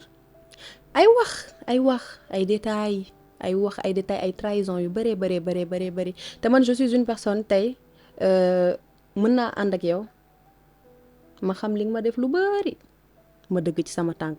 tu sais pourquoi parce que image bi ma am ci yow mu baax bëgguma ko effacer. je suis une personne su ma ko effacer tu m'as perdu à vie. parce que man nitu principe la noonu laay demee. moo tax bi ma ñëwee daal fekk beaucoup de dégâts beaucoup de kii rek après j'étais dégoûtée vraiment dégoûtée et aussi j'ai compris que dama koy wax Doro tout le temps su bëggee def dara et tout ça ma ne ko papa j'espère que li ngay def xaaroo ci kenn parce que personne ne le fera pour toi. Personne du moment bi ngay gën a soxla nit ñi moment boobu la nit ñi gën a mën woon ginnaaw ba pare def semblant ni que dañ la woon ginnaaw. nit mën na la jege di def semblant ni mi ngi lay soutenir fekk souteniru la. daf la ko yéene. mais daf fiy nekk pour xam liy xew exactement pour ëllëg mu mën ko nettali. je suis juste enrhumée damay seede li ngay wax en fait. mais c'est parce vrai que dama ko dund. en fait je l'ai vécu. je l'ai vraiment vécu et voilà. donc yéenewu ma ko kenn postpartum mu jigéen ñi man conseil bi ma am bi may jox góor ñi sax mooy période boobu seen jabar bu ñu laal sax taas nañu toog fi ñuy toog ñu leen di jàppale di leen defal lu nekk vraiment parce que soxla nañ ko. c'est vrai que c'est une période inévitable pour jigéen bu wasin. non loolu c'est normal mais seulement lañ la cay def la nit ñi war a xoolaat. c'est pas une période pour stresser jigéen bi c'est pas une période pour woor jigéen bi c'est pas une période pour saaga jigéen bi c'est pas une période pour toroxal jigéen bi et à te voir. je reste convaincu que lu la naxari la Racky. naxari na ma torop te dinañ xeex attention. da nga nar a xeex ak ñoom wax mbaa bëriwuñu rek. non je rigole en fait période je trouve ça très dommage. gis nga man dama yor benn habitude su ma gisee sax ay nit yuy ànd dama leen di yéene seen ànd par exemple toi et Viviane seen ànd dafa ma neex. c'est mon amour. seen ànd dafa ma neex. Viviane c'est mon amour. torop su ma déggee mu woy la dafa may ne parce que damay xam ne mi ngi lay jox amour boobu nga koy jox. am na reconnaissance bi donc c'est comme moi et Kheucha. Kheucha man dama koy menacer ci sama ànd ak moom ni ko bis boo ma waree. yow Kheucha bis boo ma waree police la ñuy dem. loolu moom day yomb torop ñi jot a dem ñu rëcc nañ waaye yow doo ma rëcc chaque jour loolu laay waxee moom. parce que man en fait je sais tellement donner d'amour. dama mën a bëgg nit. dama mën a bàyyi xel nit chérir ko ba pare man rus naa am dara ki may àndal amu ko. nit ku baax nga moo tax. non dama ko rus. nit ku baax nga billaahi sama jëkkër léegi su may defal dara bu doy mënul def pour tout le monde du ko def. non waaw yaa baax waaye yaa ngi may génneel ay jikko yu xewatul. non dëgg du ko def papa xoolal billaahi même su may jox xaalis dafa may naan joxal diw lii joxal diw lee billaahi moom noonu la ko yàlla bindee léegi dafa dem ba xam ni man noonu laa mel. en tout cas il est tellement généreux. non man fekkee naa ay nit yu bëri yu mu dimbali man mii dama daan jékki-jékki rek mu bettee ma $2 millions rek. non loolu moo gën a ndaw ci li muy maye. namm naa enveloppe bu kakeem yooyu rek te daf ci amoon ay kaki Doro xam naa boobu xamaguloo ko sax man il faut que ma présenter le Doro aussi am na ay enveloppe bu kakeem yoo xamante ni daan naa jékki-jékki toog xaaju guddi ñu ne ma grand bee ñu booleeg yow de indil ma enveloppe bu kaki rek. dama daan toog ba mu yàgg ma am malade wala ma xam ay nit yu malade parce que tout le temps dañuy solliciter man foo mës a liggéey bunt bi day fees dell ak ay nit yu indi ordonnance. y a des moments yoo xamante ne sànq yaa ngi koy wax avant émission man dañ ma daan wutal ay bodyguard pour ma mën a génn buntu Sen TV dem sama oto pour ma mën a jógee buntu TFM dem sama oto peut-être xamuñu fu ma dëkk mais toujours bu ma nit ñi waxee soxla surtout ay malade Doro Gaye bokk na ci nit yi ma daan yëkkati sama téléphone ci suuf ku ma ko nettaliwul du ko yëg. dëgg la allo grand naka mu diw dee dafa feebar damaa bëggoon nga jàpp ci balaa may raccrocher téléphone bi million bi dina ñëw. ndeysaan noonu la ko yàlla bindee maanaam faj naa ay nit yu bëri grâce ak moom c'est des gens yoo xamante ni yal na yàlla fay leen li ñu lebal nit ñi ci mbaax parce que loolu rek moo fi sës en fait. xanaa xamoo su ma damay gis parfois nit daf may naan yow moom looy dox di liggéey rek xanaa Doro du sa jëkkër. non il faut nga liggéey quand même. man leen Doro sama jëkkër la. dama njëkk a sëy. bàyyi lépp toog. def sama yaakaar yëpp ci nit. ma am ci expérience duma dalati ba ilaa yow mi diin. damay liggéey te conseil bu ma am pour jox jigéen mooy nga liggéey sa xaalisu jëkkër xaalisam la lu mu la ci jox macha allah jëlal mais li nga amal sa bopp sax mooy ëpp barke que liñ la may donc man li ma gëm mooy liggéey su dee sax damay am journée 500 000 dem teg sama banque parce que loolu maa ko moomal sama bopp xaalis boobu noonu dinaa ëllëg d'ici quelques années wala d'ici quelques temps dootuma fi nekk di nekk influenceuse parce que tey technologie dafa avancé trop xale yi dañuy ñëw dañ leen bàyyil place donc ñun dara munoo ci nekk à vie donc maa ngi focus ci sama propre business yeneen ak yeneen incha allah ñaan naa yàlla mu topp ci te du ma nekk fii ci écran yi tout le temps bañ ni ma demal bëgg naa wutal sama bopp sortir par la grande porte te fañ ni de ñu ngi naan leen ngeen dem nag donc tey bëgg naa profiter ci sama ndaw énergie bi ma am ma def ko ci sama liggéey donc su ma ko defee ci sama liggéey mooy waral ma mën a jox yaay mën a jox papa mën a jox maam parce que man quoi qu'on puisse dire dama am famille boo xam ne dañu yaakaar ci man parce que judduwuma ci famille bu riche sa maam daf may tere wax baat boobu parce que nee na richesse ci valeur la wax na dëgg moom tout le temps daf may wax loolu waaye ñun ñoo riche waaye mais boo koy wax dinañ comprendre mais dinañ comprendre tey financièrement il faut que nga xeex pour jàppale leen tey sama yaay njaboot na tey bëgg naa fu ñu taxee ñu ne yaayu rakki la mi doowal 4x4 bëgg naa sa maam doowal oto bu baax bëgg naa sama papa doowal oto bu baax te loolu man maa ko mën a liggéey sama jëkkër bu ko yëkkati woon may ma ko alhamdulilah ma xam ni loolu moom daf ko def par plaisir te c'est même pas obligé mu def ko donc man li ma gëm mooy liggéey parce que sama rakk yi ëllëg ak lu mënti demee ci samay loxo la ñuy mujj te loolu il faut que ma teel ko liggéey dès à présent amal sama bopp parce que man j'adore être indépendante c'est important man daf ma neex may dugg boutique gis lu ma neex jënd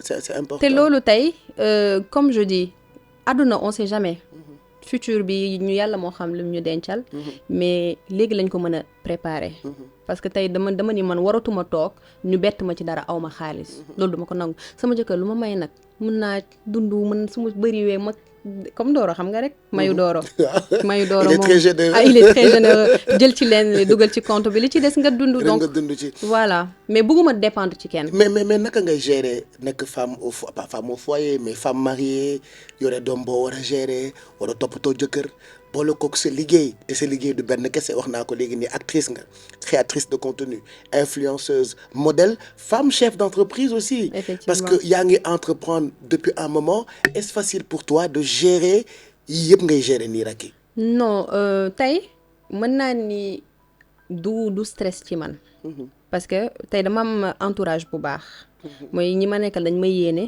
surtout Biona Product maa ngi ci depuis 2021 maa ngi jaay produit et mi ngi dox vraiment macha allah moo tax sax ma gën ci focus Biona su ma ci focusoon depuis am naa ci lu bëri bu baax a baax dañ ma ko mës a wax focusal ci Biona mais nit yi bëgg nañ ko en fait parce que ça sert en fait voilà nit yi bëgg nañ ko mais man maay nit boo xamante ne ni dama doylu man benn 1 million su ma ko amee sama business waa papa bete man baax na je te jure je suis bien naa jël 500 000 bi yónnee dëkk ba 500 000 yi ci des naa koy xool xam ne lii maa ko liggéey et puis c'est bon mais léegi avec le temps tu as des personnes yoo xam dañ lay conseiller ci sa business dañ leen naan defal lii defal lee surtout dama am borom kër boo xamante ne moom dafa gëm liggéey dafa bëgg liggéey il booste les gens moom dafa may booster su ma xëyee ni mu naa ma defal lii ma tayal moom defi na ko ba ki nit ki indil ma ko ci kër gi mu naa ma tëjil am na ko nekk ci porte bi kooku indil ma ko genre daf may jiitu ci lu bëri parce que xam na ni mën naa wax dara waaw mais après sama xel daf ciy jógee donc entourage aussi si la bokk tamay xarit yéene nañ ma jàmm yéene nañ ma liggéey yéene nañ ma avancer et tout ça donc man tamit du ma def lu dul gën ci bàyyi xel gën a xam ni xale laa moment bi laa mën a liggéey parce qu'à un moment donné il faut tamit nga nekk ci leneen bàyyi say doom yu màgg passer du temps avec eux donc c'est ça. Et comment tu vis aussi ce métier de créatrice de contenu moi j'adore tes vlogs dinaa gis collab yu bëri yoo xamante ni yaa ngi koy def naka la monde boobu noonu demee parce que nit ñi dañuy gis ay vidéos rek yu ngeen di def ci seen i téléphone portable et qui cartonne qui passe tout le monde regarde il y a des placements de produits et tout ça naka la liggéeyu créatrice de contenu bi demee. alors loolu déjà les vlogs dama ko commencé woon seetaan depuis un moment ma bëgg ko mais à chaque fois dama daan bëgg a def vlog du yegg mën naa tourner début bi mais du am fin. damay tay léegi bi ma demee Paris nag ma toog comme on dit rek benn moment ci sa grossesse faaw nga off nga nekk ci sa bopp donc période boobu noonu maa ngi commencé gis TikTok France di gis influenceuses yi di gis ñi ñu créer ay contenu après daf ma inspiré daf ma booster torop ma ne papa lii bëgg naa ko def mu ne ma mais commencer par vlog sa accouchement instant bi ni nga nekkee fii ni ngay doxee et tout ça. Et ça a cartonné. Non, je te jure, sama vlog ça fait plus de 400 000 vues. Les gens ont vraiment aimé, vraiment. Parce que curiosité bi non seulement ça fait longtemps gisuñu ma woon et tout ça donc ma ñëw ma def ko après si laa ñibbisi bi ma ñibbisee aussi contrat yi moom macha allah. kenn xamul fu muy jógee. xale bu nekk ak wërsëgam. Amira nag daa am lu mu àndal. non Amira je touche du bois je te jure hein. Non vraiment macha allah contrat yi di ñëw proposition et tout ça ma commencé focus ci après dama ni papa lii de focusuma ci sax par amour mais dañ liggéey bi moo ma forcé boppam.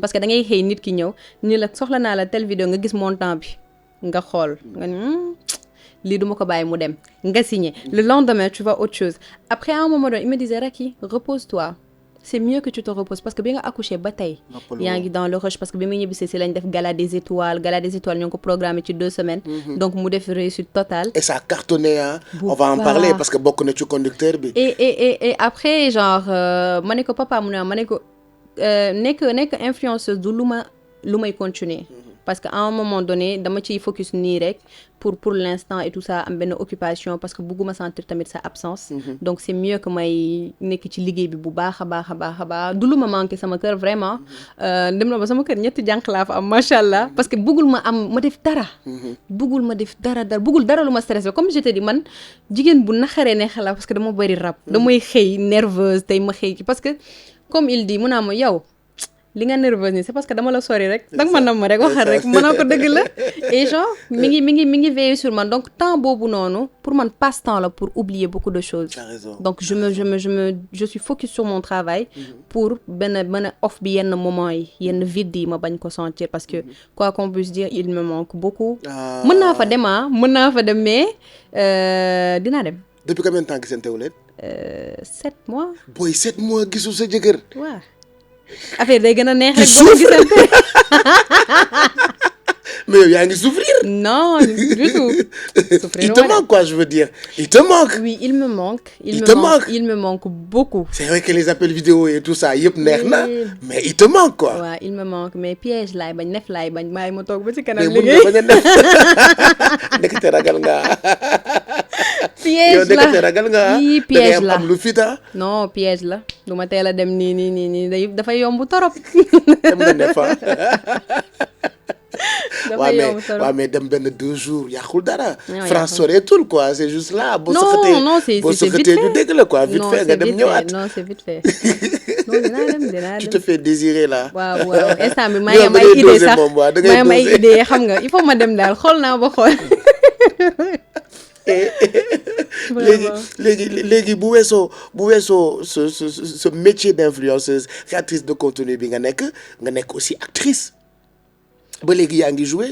waaw reprendre naa récemment ci BTBT parce que bi may gëj a tourner c'était daaw ci mois d'octobre donc mois d'octobre bi sax laa reprendre ça fait un an comme par hasard en tout cas acting daf ma neex parce que beneen monde la man je le dis tout le temps même keroog papa bi ma demee tournage il a vu que j'étais avec des gens maa ngi xakkataay maa ngi mu ne ma yow gis naa lu tax nga bëgg tournage parce que gars yi dañu ci biir dañuy échanger comme je dis beneen monde la en fait foofu da ngay dajeek acteurs yi da ngeen di waxtaan da ngeen di échanger et puis day tax nga dugg ci nga sol beneen mbubu parce que acting je me dis que mbubu booy sol la. tu adores être avec les gens.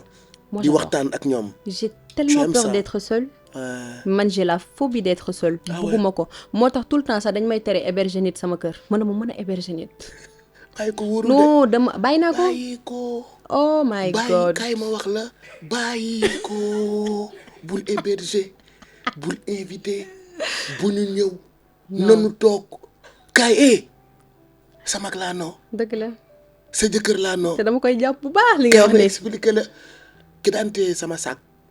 bokk la ki daan téye sama dàll man bokk la ki daan téye sama caabi oto ki may dawalal bokk la ki ma daan toggal mais mbaa yëg nga ni na ngay sawee sax bu ko réew mi xamee ci ñoom la jóge mais c'est ça. héberger. wallahi azim. génnal ci yooyu ba set wecc.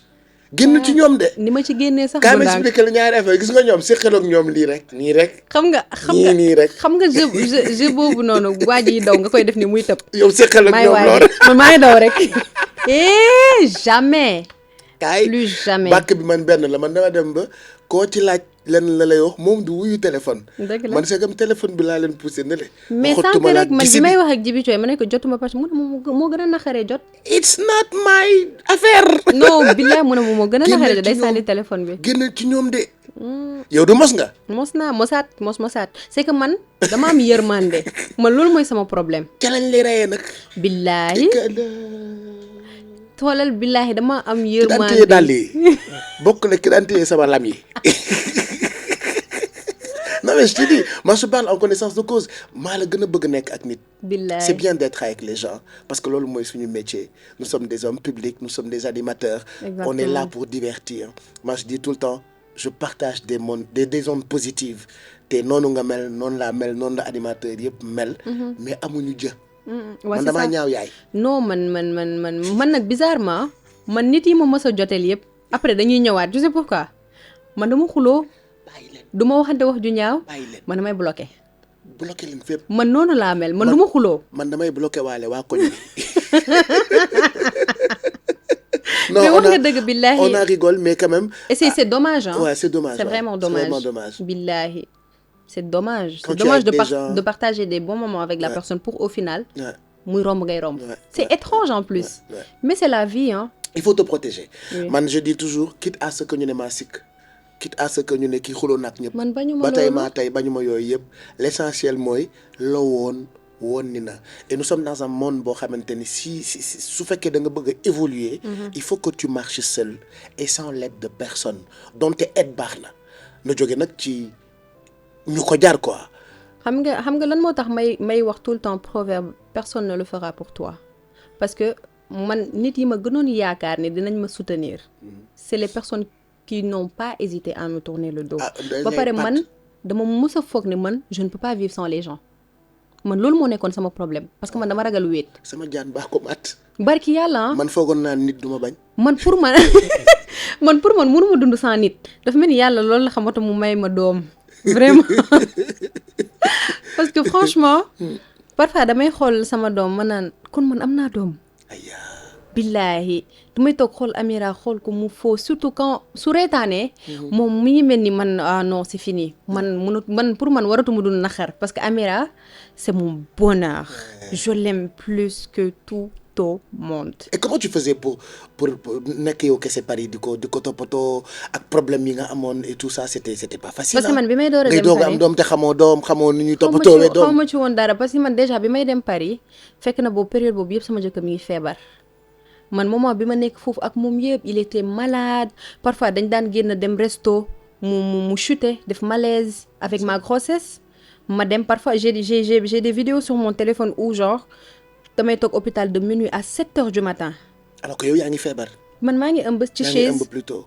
moom mi ngi ci biir te déjà duñu la bàyyi nga dugg ci biir ba pare ak sama état de grossesse xam tubaab bi ndeysaan dañuy bañ ma am choc wala bu ma ko gisee si yenn état yi ma am benn choc bi vu que j'étais enceinte da nga gis dañu may toog dañuy waxtaan ak man et tout ça suñ ma rombee naa ma vous avez besoin de quelque chose man leen non man na pare rek ñu dem après buñ ma joxee ay téléphone am damay paniquer damay tiit parce que je me dis qu'est-ce qui est en train de se passer am na benn vidéo wallahi al azim ce jour là mu ne ma nañ def suñu vidéo su ma tanee baax na su ma tanewul au moins sache que je suis un homme qui t'a vraiment aimé et bëgguma ko wax sax di jooy mais c'est une chose boo xam ne ça m'a vraiment touchée et depuis lors dama ni yàlla testé na ma ci côté bu nekk yàlla won na ma boppam ci côté bu nekk leen laa mën mooy di julli di jaamu yàlla di yéene nit ñi lu baax parce que tamit suñu borom mënoon a dogal moment boobu lu ko neex mais vraiment après tout il m'a montré que moment de bonheur am na mais dina am benn période comme ni ma koy wax zone de turbulence day am ba da ngay foog ni sax c'est fini mën naa ko papa yow bu la dara dalee man nan laay def ak sama doom tey man bëgguma am doom sans mu nekk ak papa mun naa mën lu yàlla dogal ñu xam ne loolu la et il suit ses traitements dama ko ñaan suñu borom defal ko jàmm mu wér si jàmm ak salaam et c'est des moments yoo xamante ni vraiment on a vu personne hein on a vu personne on était genre ñun ñaar kese et puis on devait juste couper les ponts avec beaucoup de gens et on l'a fait. Pourquoi? On s'est battu parce que xam nga am na fooy tollu ci sa àdduna il faut dafa laaj discrétion. dafa laaj discrétion parce que tey peut-être man sang-froid bi may am pour bañ ko wax bañ ko étaler keneen ki boo ko waxee ah diw dafa feebar maa ngi hôpital xaaju guddi dinañ tiit mën nañ ko wax article yi site yi jot ko ñu bind ko fekk doon na loo xamante ni mën nga ko dund ci sutura tey dund naa ci sutura ku ma ko waxul du ko xam et aujourd'hui alhamdulilah damay sant yàlla man dama koy wax yàlla suñu borom ñun lenn rek lañu war lenn moo ñu war suñu diggante ak moom muy ñuy julli di jaamu yàlla parce que moment boobu mënoon nañu def loo xamante ni te dañ koy nangu. mais est-ce facile d'être un couple célèbre parce que yéen ñaar ñëpp da ngeen siiw est-ce que yomb na. waaw c'est pas un couple facile boo xamante ni tous les deux vraiment vous êtes connus pour un rien ñu wax. en fait pour un rien ñu bind. surtout que ci sa côté dañu la dugal ci ay concurrence ci ay clan kii fii la far kii lii lay def c'est-à-dire dañu la dugal ci ay affaire u team. je sais pas est-ce facile pour man bokkuma benn team pour vous c'est sûr man mi la xam naa ni man bokkuma benn team mais nit yi public bi duñu xam non et puis man dama am respect pour tout le monde man su ma fekkee nit fenn ku mu mënti doon dama lay nuyu dama lay jox respect te parfois sax damay gis ñu boole ma ak benn nit comme team ci réseau yi mais su ma tasee ak nit ki sax man damay yàqamti dem vers toi nuyu la pour wan la ni je suis pas dans ça parce que créé nañu fi seen clan ak suñu clan ñun non y a jamais eu de alors clan qu'il y a jamais eu de clan non y a jamais eu de clan et il peut pas en avoir parce que déjà bokkuñu génération yéen lu baax ngeen mën a def ñun ñu roy ci parce que tey ñun dañ yéen suñu ay référence ngeen da ngeen di def lu baax ñu xool ci li ci baax ñu def ko tey même bu ñu nee diw dafay toppandoo diw lu baax dafa jara toppandoo tey suñu gisee yow nga def lu baax ñun dañ koy def parce que dafa baax parce que tey soo defoon lu bon duñ ko def donc man je vois les choses comme ça il peut pas am tim mënul am en fait tim moom vraiment mënul am et couple célèbre bi naka ngeen koy dundee yéen ñaar yaa ak sa borom kër waaw moom xam nga c'est un homme discret Doro soo remarqué sax réseaux sociaux yi moom nekkul ci réseau yi ñun ñoo ko ciy dugal moom nekkul ci réseau ay nit yu koy sopp ñoo koy dugal ay xaritam ñoo koy dugal man maa ko ciy dugal mais moom kese suñ ko bàyyi woon moom kese ak xelam ak xolam moom bëggu réseau moom bëggu ko vraiment il a toujours été discret et voilà et malheureusement nit ñi boo siiwee sa vie dinañ ko wax ci réseaux sociaux mais est-ce qu'il vous arrive di waxtaan par exemple man quand il m'arrive des trucs dinaa toog ak sama ay nit ñu waxtaan ci j'en rigole des fois yenn saa yi ma xëy ñu am lu ñu bind ci man ak Viviane et tout ça bu ñu wéetee dañ ciy waxtaan reetaan yéen comment vous vivez ça loolu nag moo gën a neex ci ay rumeurs mais surtout rumeurs yoo xam ne amul waaw man ak moom dañuy ree ba tëdd c'est rigolo on rigole tellement man ak waa papa yow kañ nga def lii waaw mu ne ma yow nag kañ nga def loolu yow dafa mel na nga ko def di ma ko nëbb ñu ree ba tëdd ci suuf parce que man ak moom dañu am complicité moom tey boo ñëwee ci moom ni ko rek def na lii il sait su dee def naa ko wala defuma ko parce qu'il me connaît trop bien genre dama koy xool ma naa ko man bëgguma nit ku ma xam de trop mais yow danga ma xam de trop et ça m'énerve ma naa ko ça m'énerve le fait nga xam ma man moom noonu lañ ma dañuy reetaan vraiment dañuy reetaan dañ koy ba pare man su amee ay critique man damay accepter critique tout le temps parce que man dama doon ko xam damay jàng man chaque jour damay jàng ci samay erreur damay jàng ci sama communication même parfois soo gisee may def ay erreur de communication parce que jànguma ko ci defuma def formation bi demuma xam nii la ñu war a waxee ci télé wala de damay dem rek voilà damay dem au feeling rek donc su ma defee erreur nañ ma jéggal te xam ni nit ku nekk yow yaay juum même ñi def formation sax dañuy juum ci communication mais man en tout cas en tant que professionnel boobu ba tey gisuma benn erreur de communication boo def nag xam nga fi nga koy placer xam nga ni nga koy defee mais c'est ça c'est-à-dire ku gis li ngay def moi je me dis il y a une grande équipe derrière toi mais oui en fait comme je dis tout le temps xam nga équipe mën na nekk sa ginnaaw sax mais teewul yow li nekk ci yow mooy gën a fës que équipe bi li ñuy def parce que équipe bi parfois erreur mun na am CDL erreur mun na am mais après la ñuy ñëw di rattraper donc yow mi exposer sa bopp ci écran surtout kuy def ay direct télé di wax en direct tu le fais bien loolu c'est pas facile parfois ça léegi dama nekk à l'aise ci télé su ma commencé wax bay déraper ma naan oh jéggal leen ma nii laa mel teyu ma ko man lu may def ci àdduna ma ko def mu naturel j'ai reçu tellement de demandes ci ay interviews dinañ ma mere mais bi mooy meilleur ba pare du en fait je crois que demande bi dafa tombé ak période boo xamante ne ni fin d'année la xam nga tu te libères tu es free loolu la rek parce que loo gis ci àdduna temps la peut-être période boobu noonu su ma defoon interview yooyu dinaa ci wax loo xamante ne ni mën nañ ko utiliser contre moi et j'ai pas vraiment envie de faire des bêtises de communication wala dara moo tax moom moment wi laa ko sentir mu tombeeg bi et c'est toujours bien defe naa communication loolu la dafa am période xam moment bi ngay wax voilà xam nga doo nekk ci période bad buzz tu sors pour parler c'est comme si da ngay alimenter loolu wala ñuy coow ci yow nga génn pour wax non man j'aime pas di alimenter les choses tout le temps il y a eu aussi le concept gala des étoiles man j'étais présent en tant que l'une loolu laa doon wax journaliste yi bi ñu may interviewé parce que sama ay rakk ngeen. ñu ci bëri sama ay doom lañu. Kheucha je l'ai vu grandir maanaam voilà quoi.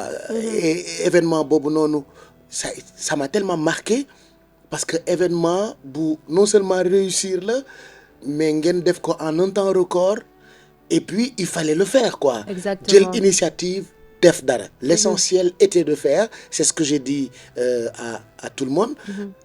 Pourquoi ngeen créer événement bu mel noonu.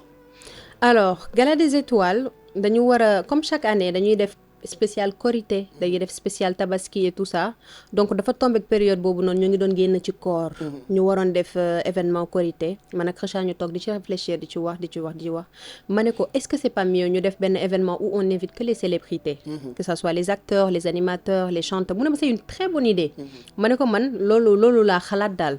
ma ne ko mais problème bi mooy célébrités déplacer leen dafa jafe. Est-ce qu'ils vont venir mu ne ma man. xalaat naa ñu yóbbu leen carte ñu déplacé wu dem ba seen kër peut-être loolu dina leen gën a booster à ce que ñu ñëw. et vraiment dañ ci demee ak xol. dem ci ak yéene et ñu am ci vraiment lu nice. ñu jël les commentaires négatifs jël retenir ci li nga xamante ni moom la ñu war a modifier. et incha allah 2026 bëgg nañ ko defaat. mu nekk lu nice ñu bëgg nañ yéen ñëpp ngeen ñëwaat. ah oui man maa fay jiitu. ah oui il faut et franchement Gala des Étoiles moom comme parfois di nga dugg ci benn projet doo xam nag réussite am fi muy yem. mais ñun dañ ci dugg demee ci ak yéene. mais liñ ci am yëpp vraiment on était content on était vraiment à se dire waaw ñun ñoo njëkk def lii Sénégal si lii dafa nice. on était vraiment content parce que man ñëpp a ma doon woo même actuellement il y a des célébrités yoo xam dëkkuñ Sénégal. dañuy na boo leen defar Gala des Étoiles dañuy ñëw. kon ñu ngi xaar 2026. parce que man dama ko gis comme soirée sargal célébrité yi parce que ñun amuñu soirée boo xamante ne ni dañu war a défiler. indi tenue bi gën a chic ci sa tenue parce que Gala des Étoiles bi passé amul woon thème. donc thème bi c'était que nga ñëw indi sa tenue boo xamante ne ni moo lay dàqal ci année bi. donc on a laissé le choix aux gens ku nekk ba pare temps bi dafa gàttoon ñu bëri mënuñu woon ñëw parce que tenue yi parewul ñi nga xamante ni def nañ seen maximum aussi ak stylistes yi ñoom tamit ñëw nañu def nañu seen défilé et moi j'ai trouvé ça très très nice donc critiques yi ça m'a fait un peu mal parce que ñoo ngi critiquer nit ñi alors qu'il y avait pas de thème. xam nga loolu c'est mettre mal à l'aise l'invité parce que tey yaa ngi naan non toppoo leen thème bi mais y avait pas de thème en fait. lu amul thème nit ki. waaw ñoom ñu naan toppoo leen thème. mais c'est quoi le thème en fait. xamuñu sax nu mu demee dañuy dégg rek teel a dem na xamuñu lay xew sax Met Gala. y avait pas de thème c'est des gens voilà on est tous informés tu vois. voilà mais dañu bëgg xam ku nekk jaay ni maa la gën a xam maa la gën a miin. man am na mais man l'essentiel était de faire en fait. non c'est ça en fait le fait de faire. le fait de faire. il faut que Sénégal ñun itam ñu gën di encourager ces gens qui font. exactement maintenant nag fait après voilà mënul ñàkk erreur mënul ñàkk point bu baaxul après buy ñëwaat day baax. le mérite et vous avez fait. waaw le mérite appartient à ceux qui commencent gis nañ Gala des Étoiles Saly.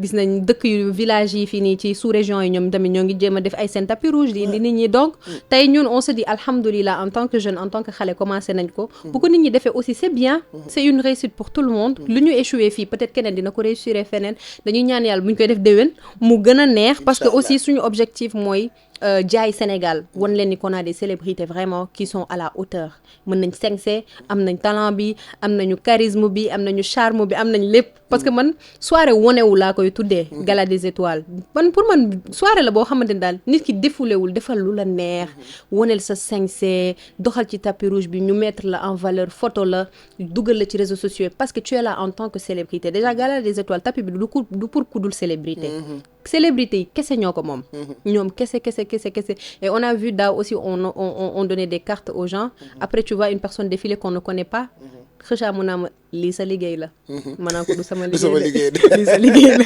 mu naa ma kan nga jox carte gu ma yëgul léegi en tout cas c'était magnifique. non c'était magnifique c'était magnifique. Y a-t-il des choses yoo xamante ni tu te dis si c'était à refaire dootoo ko defati. yaakaar si nit. Pourquoi? non parce que jiguma yaakaar si nit jiguma lu ma dox defal sama bopp laay gën a am tranquillité laay gën a am conscience bu tranquille laay gën a am jàmm que yaakaar ci nit parce que ñi ma mës a yaakaar ñëpp gisuma leen dootuma ko defati dootuma dépendre ci kenn man dama noppal sax nit ñi léegi bu ñu xalaat sax dinaa ñëw fëgg ñi la dimbali ma man yàlla suñu borom kese laa yaakaar te boo jëlee sa xel ak sa xalaat naan mënuma dund sans diw bii yaa ngi ci erreur bu mag parce que amaana boo ko bàyyi sax mën nga dund ba raw loolu fi nga nekkoon donc yaakaar ci nit moom du ma ko defati. C'est ce que je dis tout le temps, n'attendez rien de personne parce que le soleil brille pour tout le monde. Et j'adore ndaw buy xalaatee nii. Et qu'est-ce que tu ne regrettes pas lan nga def wala yan nga def yoo xamante tu dis waaw si c'était à refaire donc koy referaat doublement. Le fait d'être généreuse. mënuma ko bay xañ sama bopp sax. man je suis généreuse avec même les gens yoo xamante ne ni def nañ ma lu ma metti ma muñal leen ko damay continuer di leen jàppale. parce que je crois que loolu mooy sama force. man générosité mënuma ko bàyyi je peux pas. xool naa ba xool mais je peux pas. mën naa xoolal xëy nii sax naan diw bàyyi naa ko dootuma ko jàppale il suffit juste nga woo ma téléphone. nga wax ma sa soxla dama lay jàppale. Y a des amis qui te manquent? Non, vraiment. Je suis tellement bien entourée actuellement et ñoo ngi may jox amour ñoo ngi may toppatoo ñoo ngi may bàyyi xel bu baax a baax. J'ai la Sherifa Awaïdara qui est ma sœur qui est vraiment là pour moi moom dama ko sonal moom nee na ma danga ma yeb ba sa doom yeb ma Amira daf ko yeb poupée la ko jàppee day jàpp kanam gi di gàjj di matt vraiment j'ai Fatima Onia qui est aussi ma sœur Kheucha est là et vraiment Birahim ñii ñooy ñoo xamante ni vraiment mën naa compter sur ñoom. te buñ ma tooñee ma yóbbu leen police comme ni ma leen wax rek. parce que sequ leen bàyyante parce que sequñu bàyyante. j'adore ça voilà. tey boo jàkkaarloo woon ak sénégalais yi c'est sûr que yaa ngi jàkkaarloo ak ñoom mais est-ce que tu as un message à leur dire par rapport à toi par rapport à ton mari par rapport à ton mariage par rapport à ton statut de femme célèbre parce que baax na itam de temps en temps nga li tubaab bi naan xool nit ci blanc de l'œil mais nga xool caméra bi. wax leen un truc boo xamante ni ça te tient à cœur qu'est-ce que lan lay doon. en fait li ma am pour wax sénégalais mooy parfois mën nañ ma gis may dox di ree wala parfois ñu dégg ma ci yenn coow yi wala ñu dégg ma ci yenn histoire yi mën naa ni Racky bi ngeen jàkkaar loolu tey bi wax ak yéen kii mooy Racky original bi. nit ku ñàkk problème la ba pare nit ku bañ coow man bëgguma coow bëgguma réeroo ak nit bëgguma histoire bëgguma lu ñaaw man tout le temps damay maslaa fu ñu ma fekk sax man maslaa sax moo may indil ay jafe-jafe donc prenez-moi comme votre sœur soo leen amee ay conseils bëgg naa soo leen amee ay wax yoo leen may yóbbante tamit wax leen ma ko directement samay compte bi ngi foofu sur les réseaux sociaux mën ngeen ma message directement donc bëgguma daal lu ñaaw sama diggante ak yéen su dee def naa erreur aussi maa ngi koy jégalu bu baax a baax parce que du sama objectif nekk nit ku siiw ba pare di def ay erreur et lenn rek laa leen di ñaan ngeen sóoraale sama famille ci kàddu yi parce que dama am famille bu sensible sama maam mi ngi may dégg nit ku sensible la ci sama mbir elle pleure beaucoup pour moi et loolu rek laa am te xam ne ni man yéenay sama force mënuma dem sans yéen mënoo leen dem sans man yàlla moo ñu boole donc c'est ça. avant dernière question bi question groupée la ñoom ñëpp ñoo cotisé jox ma question bi aawo nga wala ñaareel.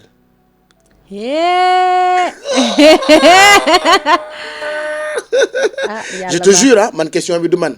sama téléphone bii laa jël j'ai regardé ne leen dañuy natt leen question man question yëpp maa koy joxe mais avant dernière question parce que la dernière question c'est quels sont les projets mais avant dernière question bi question wu internautes yi la donc ñoom ñoo dank benn bu la neexee nag réponse bi nga may ñu ko à suivre mu nekk mu nekk saison 2 bu face à Pape Cheikh ak Racky Aïdara. waaw xam nga jigéen bu nekk nag aawa nga sa kër ñaw donc man noonu laa ko mën a gisee jigéen bu nekk aaw nga sa kër te xam naa ne ngay Amadou Matar may aawam. ñaw voilà j'espère que vous êtes satisfait ci réponse bi donc Racky aaw la voilà dernière question quels sont les projets. monté naa sama entreprise ci communication. Machallah. donc képp koo xamante ne ni soxla nga ñu jàppale la ci côté visibilité ci côté communication dinaa leen poster numéro téléphone bi bientôt incha allah ngeen ñëw ma jàppale leen même soo leen ma soxlawul. man sa unboxing sax daf ma neex waxatuma la ak sa ay vlog ak sa ay voilà sa ay collab quoi. je fais de mon mieux. oui je fais vraiment de mon mieux. tu le fais trop bien. même bu ñu soxlaa sax influenceur koo xamante ne ni ciblé ngeen ko mën ngeen jaar à travers man ma def démarche yi incha allah ba ngeen am ko donc man mon objectif ci gën a focus ci li nga xamante moom moo di communication ak Biona Product. donc pour l'instant maa ngi ci 2STV aussi maa ngi ci émission 11-13 donc projet yi bëri na bëri foofu ma defe da ngeen toog léegi seen kër. non genre dañuy dem les jeudis. non mais j'ai vu une émission bu ngeen def yow ak Kheucha ci kër gi. pour man Alaaji Ndiaye def leen ne ngeen toog. waxuñu ñu toog de. pour man sama jaan bee leen matt. mattuñu de. matt. non mattuñu parce que dañuy def émission par Zoom. Au téléphone. D'accord. Et man ça m'arrange soo remarqué émission yi may def par Zoom yëpp je suis pas maquillée. Ouais. Je suis soit en pyjama. Ouais. wala en tenue de maison. télétravail quoi carrément teg sama téléphone teg sama perruque. teg sama téléphone waxtaan. ci kaw lay yanjee mais ci suuf du yanji quoi. ba pare maa ngi négocier pour jeudi yi ñuy dem télé sax ñu may ñu ko en Zoom moo ñu gënal. man dama foogoon ni kat problème yi bëri bañ ne leen ngeen toog. non problème yi bëri na ben je demande de toute façon man problème yi bëri na fa may liggéey xaw ma fa ma doon liggéey xaw ma ndax man. xaw ma sax foofu daal. Pape est-ce que problème yi dafa mës a dañ. waaw dëgg la de ils sont problème yi fii lañ mës a nekk de. mais quand même 2STV ak tout ce qui est communication et marketing yaa ngi ci. communication et marketing maa ngi ci et ñoo ngi ci événementiel aussi. man ak Kheucha comme je t'ai dit ñoo ngi préparé Gala des Étoiles deuxième édition bi. ñoo ngi ciy travaillé bu baax a baax. Inch'Allah. Et voilà quoi maa ngi ci daal. yan kàddu ngay tëjee waxtaan bi bëggoon naa ñu continuer waat ko mais bon. mais mënoon nga def daal bi mu nekk spécial ba 4 heures de temps parce que lii neex na non day am acte 2 de toute façon day am acte 2 Inch'Allah. En tout cas kontaan naa vraiment ci invitation bi et comme je l'ai dit tout le temps man mu taamuma sax di wax ci sama bopp ni toog ci émission ñu may poser des questions defe naa ne def naa ko keroog ak Bessel Bass et les gens ont vraiment aimé ça sama communauté tukulóor yëpp kontaan vraiment maa ngi leen di nuyu onon foof mbeɗa salmin mon no feewi gande komi ɓinguel mon et message uji moɗon foof mi weltima hen no feewi maa ngi nuyu sama maam bu baax di ko sànni ay kër yu bëree bëri sama yaa xam naa da ngay xaar Amira rek bu màggee def émission waxal la ay baax nga baal ma rek mais je te fais de gros bisous di nuyu sama famille di nuyu sama papa bu baax di ko ñaanal wér incha allahu rabbi donc di remercier tout le monde képp ku ñuy seetaan bu dee wax nañ fi loo xamante ne ni vraiment xaw na leen naxari tuuti ñu ngi ciy jégalu parce que c'était pas de notre objectif parce que ñun suñu li ñu ngi xalaatoon yaakaar ko te bëgg ko mooy émission bi neex leen et voilà quoi merci à tout le monde. Merci à ton équipe ils sont super gentils. Ils sont sympas. Ça c'est mes enfants, ça c'est ma famille man tam je suis très content xam nga ngay def mbir je fais ce métier depuis très longtemps chaque jour ma wax leen ko et depuis un moment ma tàmbali sama podcast vidéo yi nga xamante ni non seulement c'est le podcast #1 fii ci Sénégal mais indépendant et viral donc j'adore recevoir des gens qui sont comme moi ces gens qui aiment partager des ondes positives te yow defe naa noonu nga mel wane nga ko tey ci waxtaan bi et je reste convaincu qu'au sortir de cette émission sénégalais yu bëri dinañu gën a xam exactement kan mooy Racky Aïdara man tamit maa ngi gërëm sama équipe yëpp ku lim juum du producteur au réalisateur en passant par ingénieur de son yi gars yi nga xamante ni daal ñu ngi jàpp ci liggéeyu sama ay plateforme bu weesoo nag sama ay plateforme lancé naa itam beneen plateforme boo xamante ni maa ngi ko tuddee .sn le premier média digital du Sénégal foofu itam xam naa fan yi dinañu tàmbali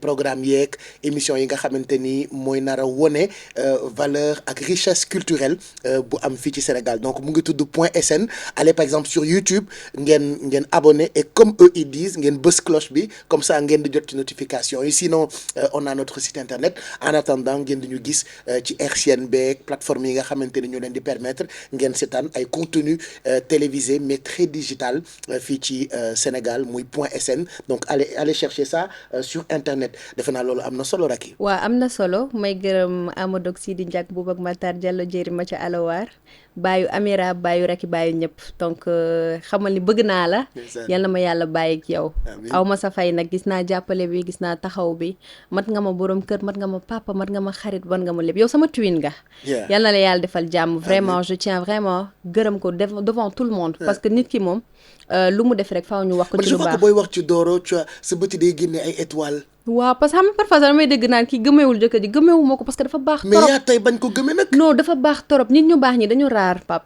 les gens ko am sa jabar wala sa jëkkër bu la neexee bañ ko gëmee vraiment bëgg naa ko de te gëmeewu ma ko aussi ça moom je l'assume vraiment donc en tout cas maa ngi lay ñaanal daal maa ngi lay ñaanal torop li ami ko la ne woon ko am rakk ju baax dama koy woyal mais ku am jëkkër bu baax dama koy woyal merci à tous à bientôt face à Pape Cheikh viral et indépendant.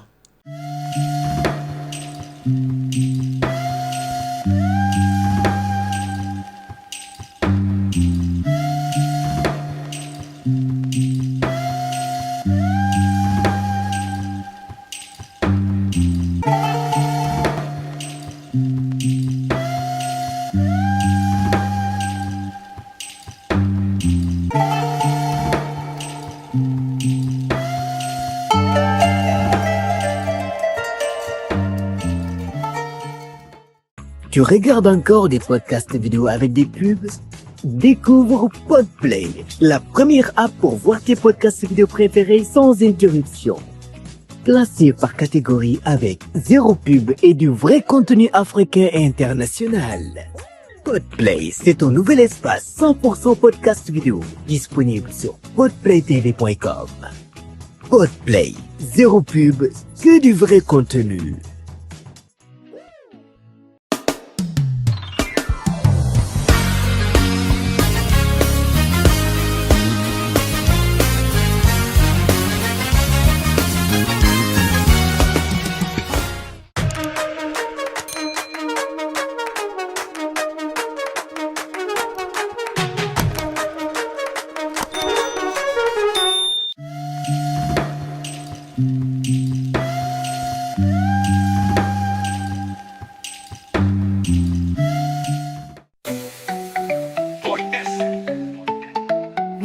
man mii maa ko waxoon man maa leen ko digoon te luy jot na point sn mooy Sénégal. mooy Sénégal.